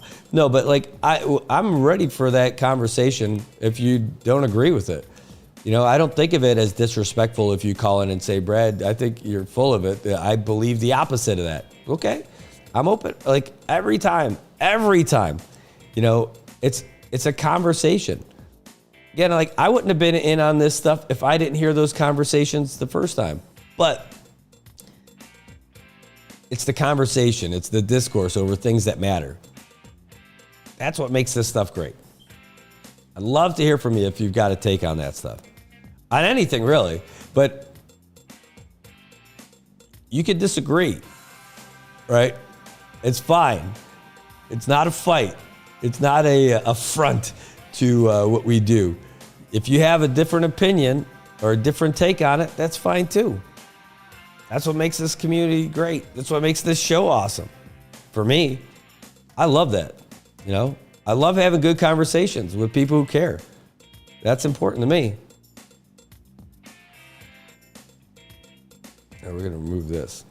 Yeah, because that job fair already happened. Speaking of jobs, they had the big job fair over at the former Hyatt on Saturday. And hopefully they filled all those positions that they were looking for. They got engineering, finance, all these customer service related spots, F&B,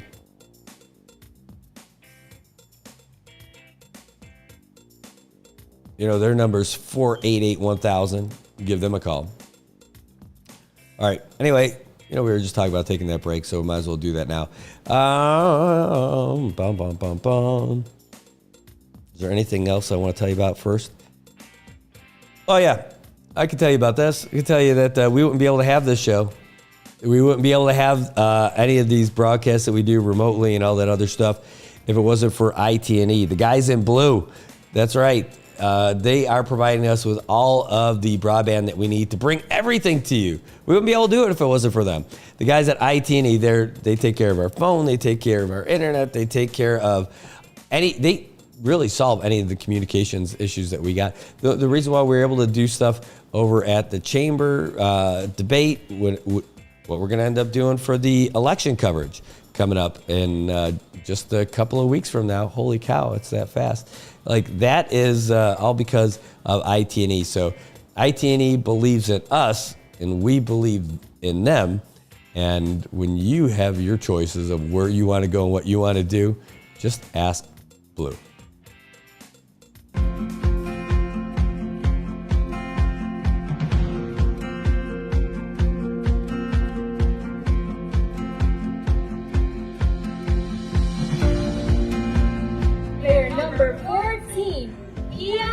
It's a great day to be up 3-0.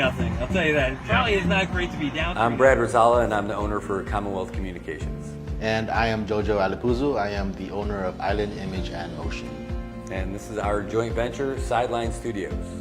This whole concept that we have of doing all these live stream productions and covering news and doing live shows and everything, it wouldn't happen if we didn't have a great partner like IT&E, someone who could handle the bandwidth and provide it and then get us what we need when we need it, and then be a real partner for us for all the events, whether we're doing live sporting events, broadcasts. All of these things happen because of our partnership with IT&E. With IT&E providing us with the fiber and point-to-point and even the MBRs, is just a great piece of equipment to use when we're broadcasting our sports, our events, our performances, especially our cultural performances. And it's just great to share our culture here in the Marianas with the world. And IT&E has been there from the get-go. The thing I like best about working with IT&E is how willing they are to come out and find a solution. Even for Liberation Day, we thought we had a pretty good solution for our live stream setup, and it turns out that we did not have the right setup that we thought we needed. That day, just before the parade, reached out to Paul and said, here's our situation. What do you think? He's like, we're gonna figure this out. While he's sitting there barbecuing, getting ready for the parade to start, he starts burning up the phone lines, calling everybody in IT&E, what can we do, what's the right solution? They left their families to do this stuff and get us the equipment that we needed to broadcast live. That's over and above. That's on a holiday. That's when he was out there spending time with his family. That's why IT&E is just the best, just really in touch with the people and the community. I recommend IT&E to everybody. Tell them the options are there, and you can choose whoever you want and then figure out what you think is the best. But when you're ready, when you're tired of having your calls disconnected or not having service, then you reach out to the guys from IT&E.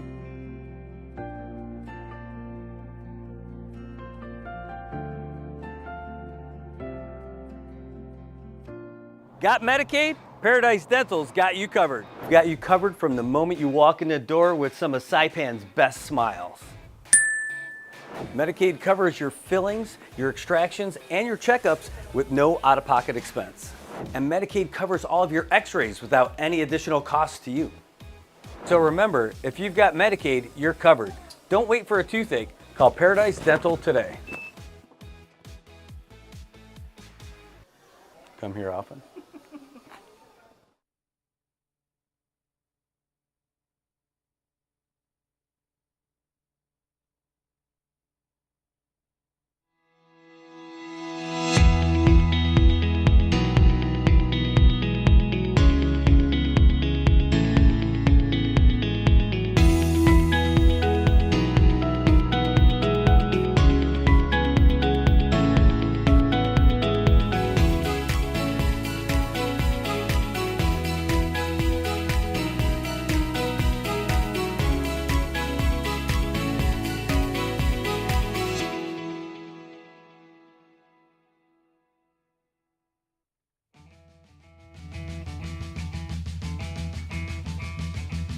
All right, welcome back, Marianas. It is 8:41 in the morning. It's Monday.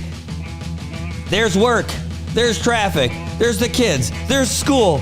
There's everything. There's rain. Where's the sunshine? Oh my God, what am I gonna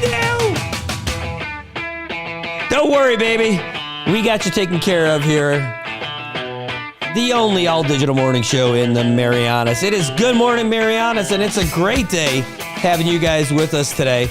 You're looking over there at that bleached out, whited out version. It looks like it's snowing out there. And that's okay. We got the man, the myth, the legend's going to come in and help us out a little bit with some of these lightings. I know he's talking about sound issues, but man, we got to get that setting down. It's 82 degrees out here on Monday morning, and it's going to be rainy. If you like it, you're in luck. It's going to be rainy from now all the way through Thursday for sure. And that means flooding. There's a flood watch in effect right now all the way through Thursday morning. So be on the lookout for floods. We're not talking about short pants, like regular size pants that are just not long enough. Not those kind of floods. It's a little bit different. But there is a flood watch in effect right now, and it's going to be all the way through Thursday. And that is from our friends over at the National Weather Service because of a tropical depression that has formed. Again, we're not in any danger of anything other than just getting wet. We'll let you see what that looks like here in just a second. This is what we've got in store. You can see that depression that's formed off to our west, and we're getting all that little rain. Let's take a look at the Radar Plus view. Ooh, fancy. There it comes. That's it. And that's why we got all this big monsoon trough. But you're not going to hear about it from me later this week. We'll hear from Landon Adlet. Let us know how this stuff works. But that's what we're looking at right now. That's why, that's our big culprit. That's why we're getting so wet. Because of that. Not too bad. Not too bad.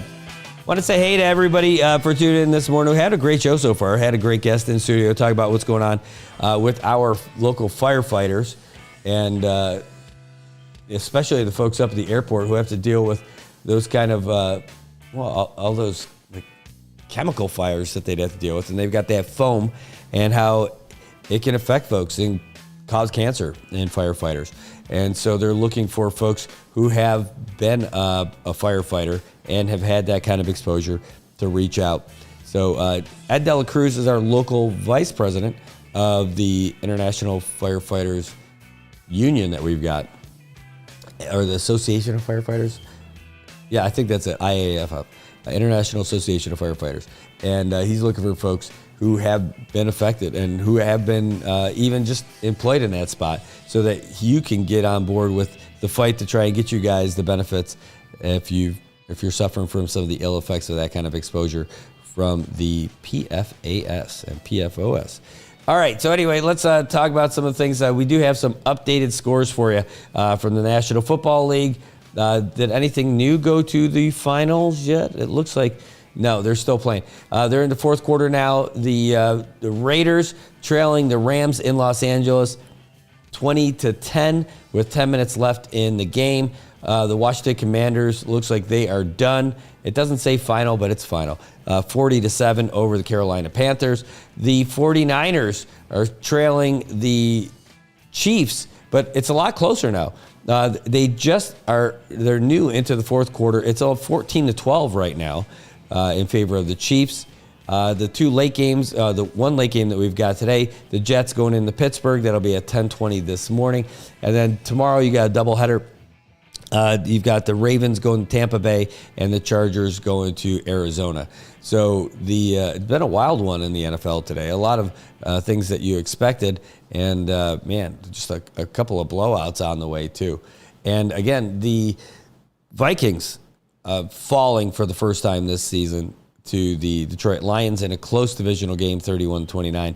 And the only other remaining undefeated team is battling right now, the 49ers, And the Chiefs, again, the last one standing with Patrick Mahomes. I know, Kermit the Frog voice. I can't even do it when I'm sick.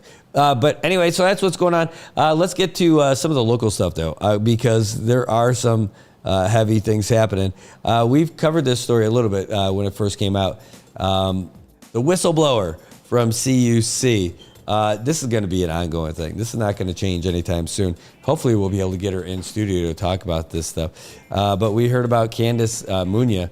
She was on, we aired what she said at the PUTC meeting at the legislature. Well, she's been let go as of last week. She was placed on admin leave after coming out with all these things, and now she has been terminated. It says your 90-day probationary period, including a 1 extension, have expired, and CUC has decided not to offer her employment with the corporation. And that's a letter that she received from the CUC executive director. So now what happens? Well, I guess we're going to see. She's going to have to, I think that she's going to fight this thing for sure. I don't know what legal leg she has to stand on. I'm not a lawyer, so that's fine. But I'm sure that based on all the things that she came out with saying, she's not going to go quietly into that good night. And I know that she came out and she said a lot of things about CUC. Question is, where does it go from here? Where does it go from here? Well, we would like to know. Hold on one second. Open that up. Yeah, retaliation at its best, says Tobot. Yeah, I'll tell you, it was a bold move. It was a pretty bold move when she came out and put all that stuff out there. And a lot of people really appreciated that she did all that stuff. They did, because she came out and she was, you don't see that kind of stuff happen. You don't see it happen here a lot, that's for sure. Where someone will come out and lay out all kinds of things. Hold on one second. I'm just going to scroll through to find out if that's in there. Hold on. Just a moment. No, that's too far back. So that's not going to be there. But we'll see if we can't get her to come on the show to talk a little bit about it. Because, we want to. Hold on.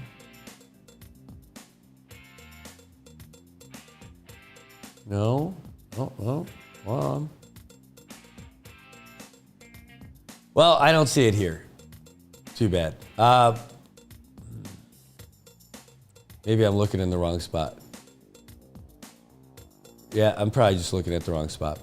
All right, well, I can't seem to find it. But anyway, hopefully we get her on there to talk about this stuff. Yeah, she built her solo union. That's right. Yeah, and so, Connie, you're right. We should invite her. So here's what we did. I've had people ask for her, ask if they could share my number. I said, yes, absolutely, 100%. And because I absolutely want to get her on to talk about it. So I thought it was already in motion, but it didn't get anywhere yet. I know Ed's going to meet with her in a little bit this morning.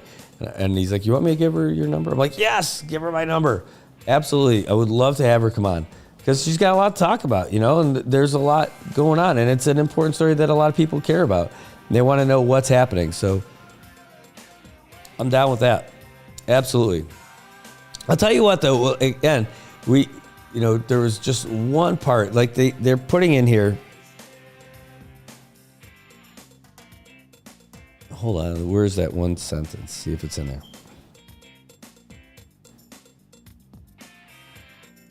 Yeah, I don't know about that one thing about that the director said about her disrupting a meeting. When she used the public comment section of the PUTC meeting, I thought that was absolutely fine. Like, that's not something you should get nicked for at all. But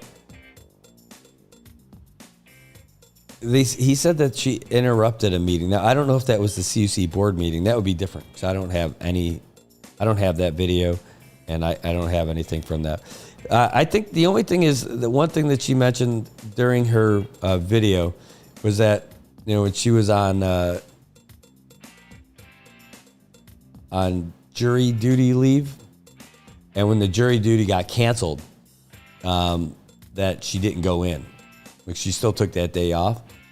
I think that probably was not a good deal. I think that probably didn't help her. And she said, well, I'm a professional and I did work from home and all that other stuff. And I'm like, all right, yeah, I get it. But that's the kind of stuff that you can't just do on your own. You'd have to get that cleared. And I get it. I've worked on the public side.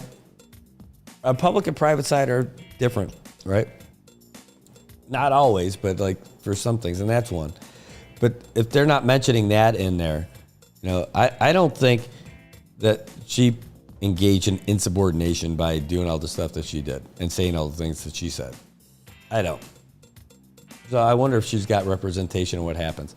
Louisa says, I wonder what's their reason for terminating her. Bet they scraped the barrel to find any excuse to let her go. Yeah. Well, so that's why I want to talk to her and hear more about it, because it says your 90-day probationary period, including one extension, had expired. So did all this happen? Like, I don't know how long she was with CUC. Did all this stuff happen within her first 90 days? Because that's pretty profound. If she came in like a wrecking ball in just 3 months.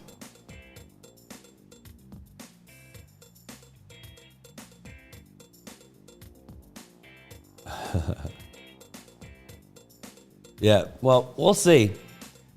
Definitely want to talk to her and get her in to tell her more about her side of the story.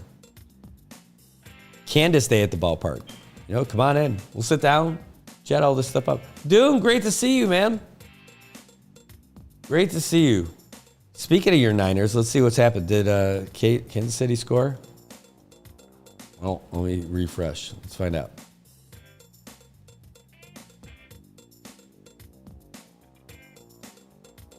We are creeping. Hold on. We're going to get you. We'll find out where we're at. Oh, no. Kansas City did score. So Kansas City's up now 21-12. Still early in the fourth quarter. Lots of game left. Raiders still trailing in Los Angeles. About 4.5 left. They're down by 8, but they've got the ball. And what else? And that's just about it. All the other games are wrapped up already. Right? Yep.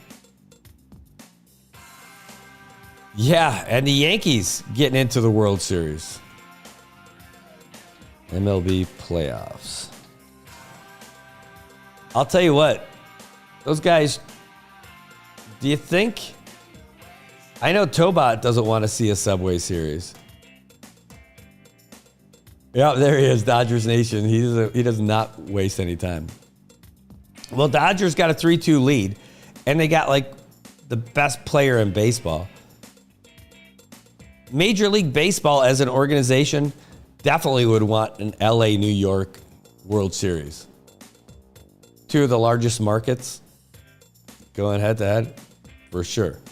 Major League Baseball wouldn't want a Mets Yankees World Series. I don't know. I could go for either. But seeing Ohtani in the World Series would be pretty big. Right? Well, the Mets are going to LA for Game 6 tomorrow morning. With the chance to even it up at 3 apiece. Force a Game 7. But, geez, to get in Game 5, the Mets doubled up on the Dodgers 12-6. Oof.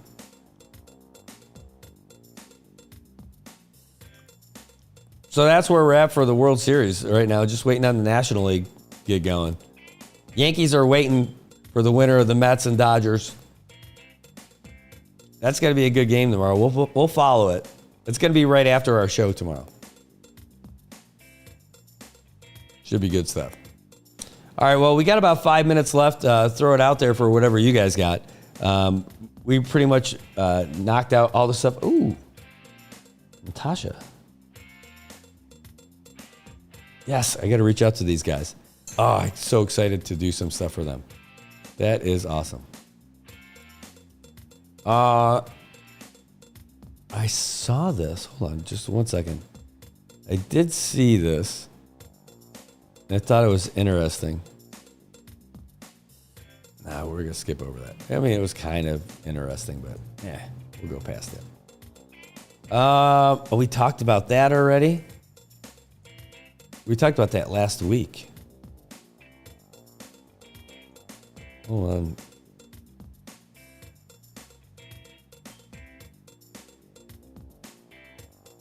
Scrolling through. Hold on. And we're just picking up scraps here at the end. I got an update for sports that I could just throw to you guys. I just want to see if there's something else I can get to you real quick before we get out. Oh, nice. Thank you for that.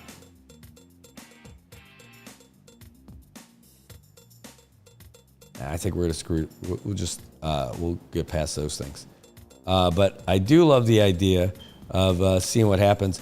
They mentioned that Marianas Air Cargo, I think we talked about this last week, would be interested in potentially doing inter-island passenger service, which would be pretty neat for us because they had done it before. They focus more on cargo than anything else, but they're looking at doing flights between the CNMI and Guam, and they submitted their business plan and everything to try and do that. And I think that'd be pretty neat. We have Star Marianas right here now, and if somebody else is going to come in the market without any of those unfair advantages, like with what happened with Marianas Southern, then nice and fair and awesome. Not going to be bad for anybody. All right, they said they'll operate 9 to 19 seat aircraft, and they plan to acquire a 34-seat aircraft. Ooh, jeez, we're gonna get fancy. Wonder what kind of plane that's gonna be. Let's just see if we can find that. That's interesting. Let's see. 34-seat. It's gonna be a propeller, right? 34-seat propeller plane. Turboprop. That's 1 to 19 seats. All right, that's 1. Here's another. There's a website called Aero Affairs. Passenger capacity 34. Okay, here's one. This is from Link Airways. ATR 42. That's 30 seats. That's so funny. Beechcraft. No, that's something else. Look at it. What's a 34? Here's a 34 seat. Oh, and these guys are Australian, right? And an Australian Regional Express airline, Saab 340, is a 34-seater. I wonder if that's it. Let me see what they've got. So I'll share with you guys what we got. So this is one of the things. I don't know that this is at all what they're going for. I just did a search for 34-seat propeller planes. Probably not the best one. Australian regional aircraft loses propeller in flight. All right. Well, anyway, that's one. That's the Saab 340. All right. Here's this one. There we go. So this is also Link Airways. That's what they're using too. The 340B Plus, right? 34 passengers. So that might be it. That's another one. And it looks pretty nice too. Wow. Better than that Metro 23. And that might be their thing, because the other one they said in that story, like a 19 passenger. And I wouldn't doubt, I have no knowledge of this, or probably other things, right? But I mean, that would be it. If they're using these guys as an example, they mentioned 19 seaters and 34 seaters. Well, these are two right here under Link Airways, the 340B. And for the Metro 23. Let's see, how about these guys? Regional airliners 20 to 30. Okay. let's see what they got. 16 seats, 37, 42, 34. So every time we pull up, we're going for 34 seats. It's specifically this Saab 340. So maybe that's it. There's a 19-seater. Let's keep going on here. But because 34 is a pretty specific number. That's why we did that search. So again, there's the Saab 340. All right, here's turboprop planes 1 to 19. See what they got. Let's go the Dornier, Jetstream, the Beechcraft 1900 Delta. Well, let's at least take a look at it. But I wouldn't doubt that it's not also the Saab. And there's what the Beechcraft looks like. So, oh, it looks like a plane with a big forehead. Anyway, I don't really know what they're looking at, but I would say for a 34-seat plane, this is what I think we're looking at. I think that's it. Hopefully with 2 propellers. But I think that's what we're looking at. The Saab 340B. Should we reach out to those guys? I see them a bunch of times. Maybe I'll see if I can't get them on. That would be great. Dung says, please see your Facebook for pics, show for highlights. And hey, Dung, if this is about the stuff that you sent me before, hold on, I'm checking the message right now. Yeah, if this is the stuff you sent me last week, we used it. We showed that stuff already last week, which was great. And I'm really appreciative of all that stuff that you sent. In fact, I don't think I still have it. I think I already removed. Let me just see if I got the tree stuff on here. Yeah, and not only did I already post it, but I already posted it. And when I had it on the show,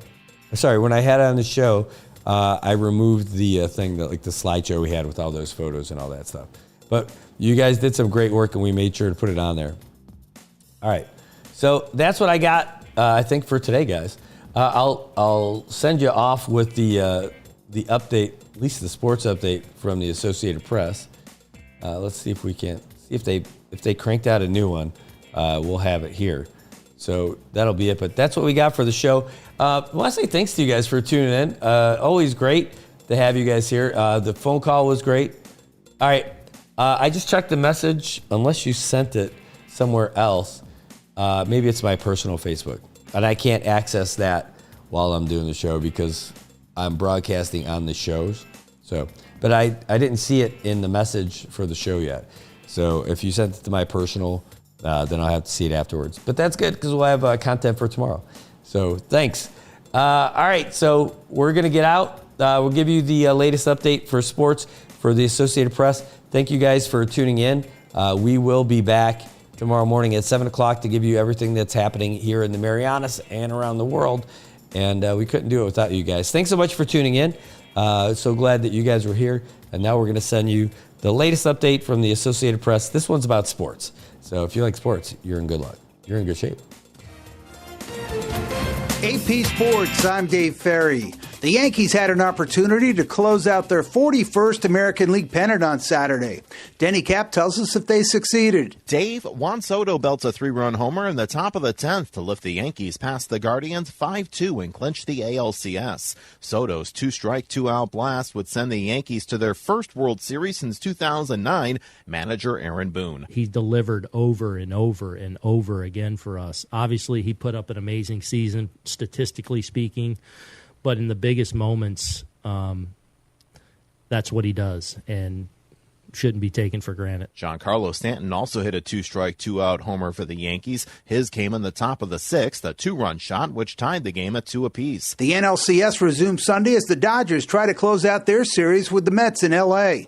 It'll be a bullpen game for the Dodgers, who lead the series 3-2. The Mets will counter with Sean Manaea. College football, there were 2 intriguing matchups with Texas hosting Georgia and LSU at Arkansas. Gethin Coolbaugh has details on both games. Trevor Etienne's 3-touchdown day helped number 5 Georgia hand number 1 Texas its first loss of the season, 30-15. You can't really get too caught up into the ranking and what number you're ranked, because we were the number 1 team and then we lost. Like that doesn't matter. So you just have to come out here and keep competing, keep working hard. Etienne rushed for 87 yards on 19 carries for 6-1 Georgia. Georgia built a 23-0 lead by halftime before Quinn Ewers got the Longhorns back in the game with a pair of touchdowns in a 15-point third quarter. Etienne's third TD of the day early in the fourth sealed the win. Caden Durham's 3-touchdown night led number 8 LSU in a 34-10 rout of Arkansas. Durham rushed for 101 yards on 21 carries to help coach Brian Kelly's 6-1 Tigers win their 6th straight game. I thought we had 4 quarters of LSU football for the first time, maybe.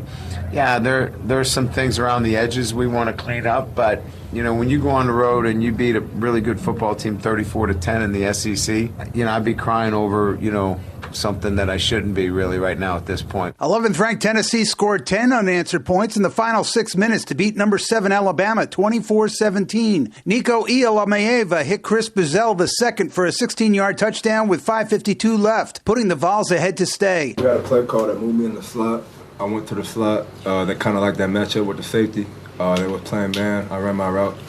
Caught the ball. Tennessee was shut out until Dylan Sampson ran for a pair of scores during the final 6:32 of the third quarter. Tennessee is 6-1 and Alabama 5-2, marking the first time since 2007 the Tide will enter November with more than 1 loss. Jim Hart was on hand as Georgia Tech tried to pull off an upset. Number 12 Notre Dame spotted Georgia Tech a touchdown, then hammered home 31 straight points on the way to a 31-13 exclamation point.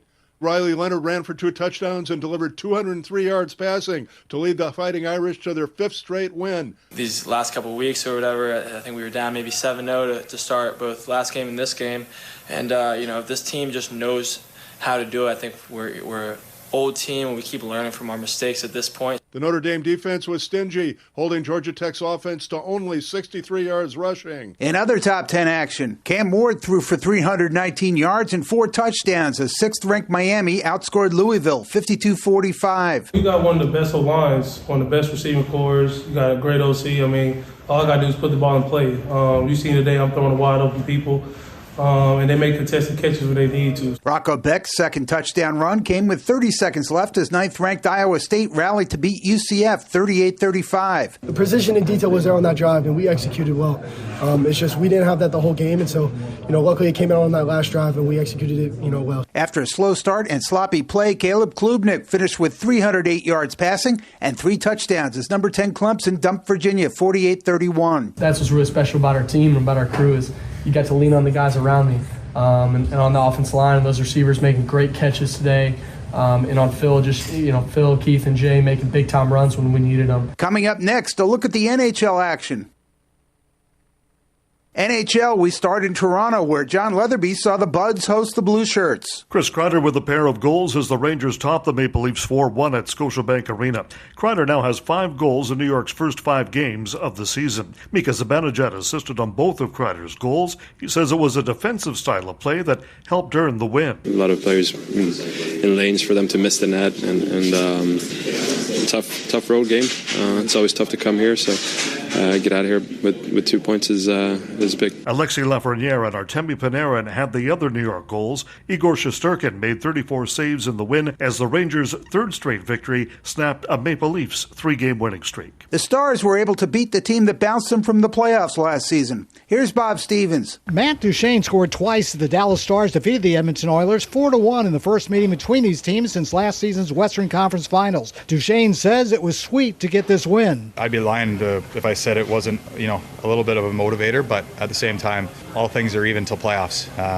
Obviously you can maybe get a little bit of a mental edge, but we were pretty good against them last year, and they beat us in the playoffs. Stars led 1-0 after 2, then broke it open with a pair of goals and a 1:10 span in the third by Duchene and Rope Hintz, who had 3 points in the game. In other NHL action, Gustav Forsling's overtime goal gave the Panthers a 4-3 victory over the Golden Knights. The last couple of games we've been doing something good, and we'll playing the right way right now, playing hard. We're missing a few guys, but I think we work hard. The Red Wings were 5-2 winners over the winless Predators as Alex Kopp scored twice in the win. I think in our own zone mostly, just the sense of urgency to get pucks out of the zone, to block shots, to just be tight checking to your guy. I think I talked about that last week, and just kind of had that extra on your toes sensation a little bit, and played a pretty good defensive game. Drake Batherson's 2 goals helped the Senators beat the Lightning 5-4. We're always learning every day, and we got a lot of work to do, but the guys are buying in, and it was a big win for us today. The Wild knocked off the Blue Jackets 3-1. The Blues were 1 goal better than Carolina, 4-3. Kevin Lankinen and the Canucks blanked the Flyers 3-0. Tom Wilson's second goal of the night gave the Capitals a 6-5 overtime win against the Devils. The Islanders beat the Canadiens 4-3 on Noah Dobson's goal in the 9th shootout round. The Sabres doubled up the Blackhawks 4-2. Utah nipped the Bruins 2-1 in overtime. And the Kraken were 2-1 overtime winners against the Flames. I'm Dave Ferry, AP Sports. Oh, want you.